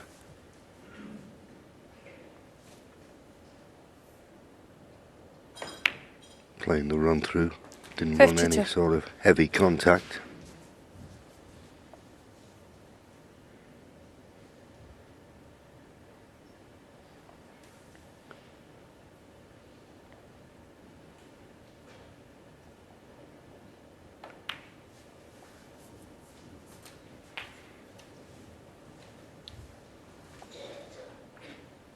So 59 points the lead. May have to go up for the blue here. No, you can run through for the black this time. But it was never a problem going for the blue, because 60. even if he got on the wrong side of it, there's a red in the balk area, but he's landed perfect on the blue. Play for either of these two reds in the middle of the table. Looks all over now, Sean. Yeah, 65. against the form book as well, really, in terms of snooker gods giving forgiveness for missed opportunities in the previous frame. That doesn't usually happen. 66. 66 ahead now, 67 remaining, just this blue. And he'll be in the quarterfinals.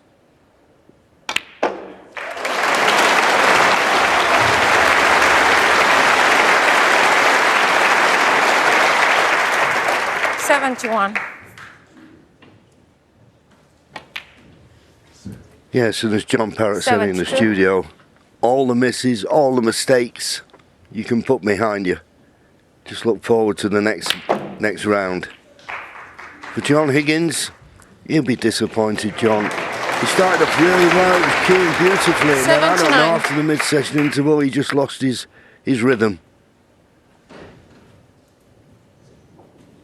80. But the only time he'll come out of his seat now, John Higgins, is to shake Mark Allen by the hand and wish him luck for the rest of the tournament. It's not been vintage, but as we always 86. know with snooker, if it gets to a decider, then you know it's going to be exciting. The red doesn't go in, but the handshake.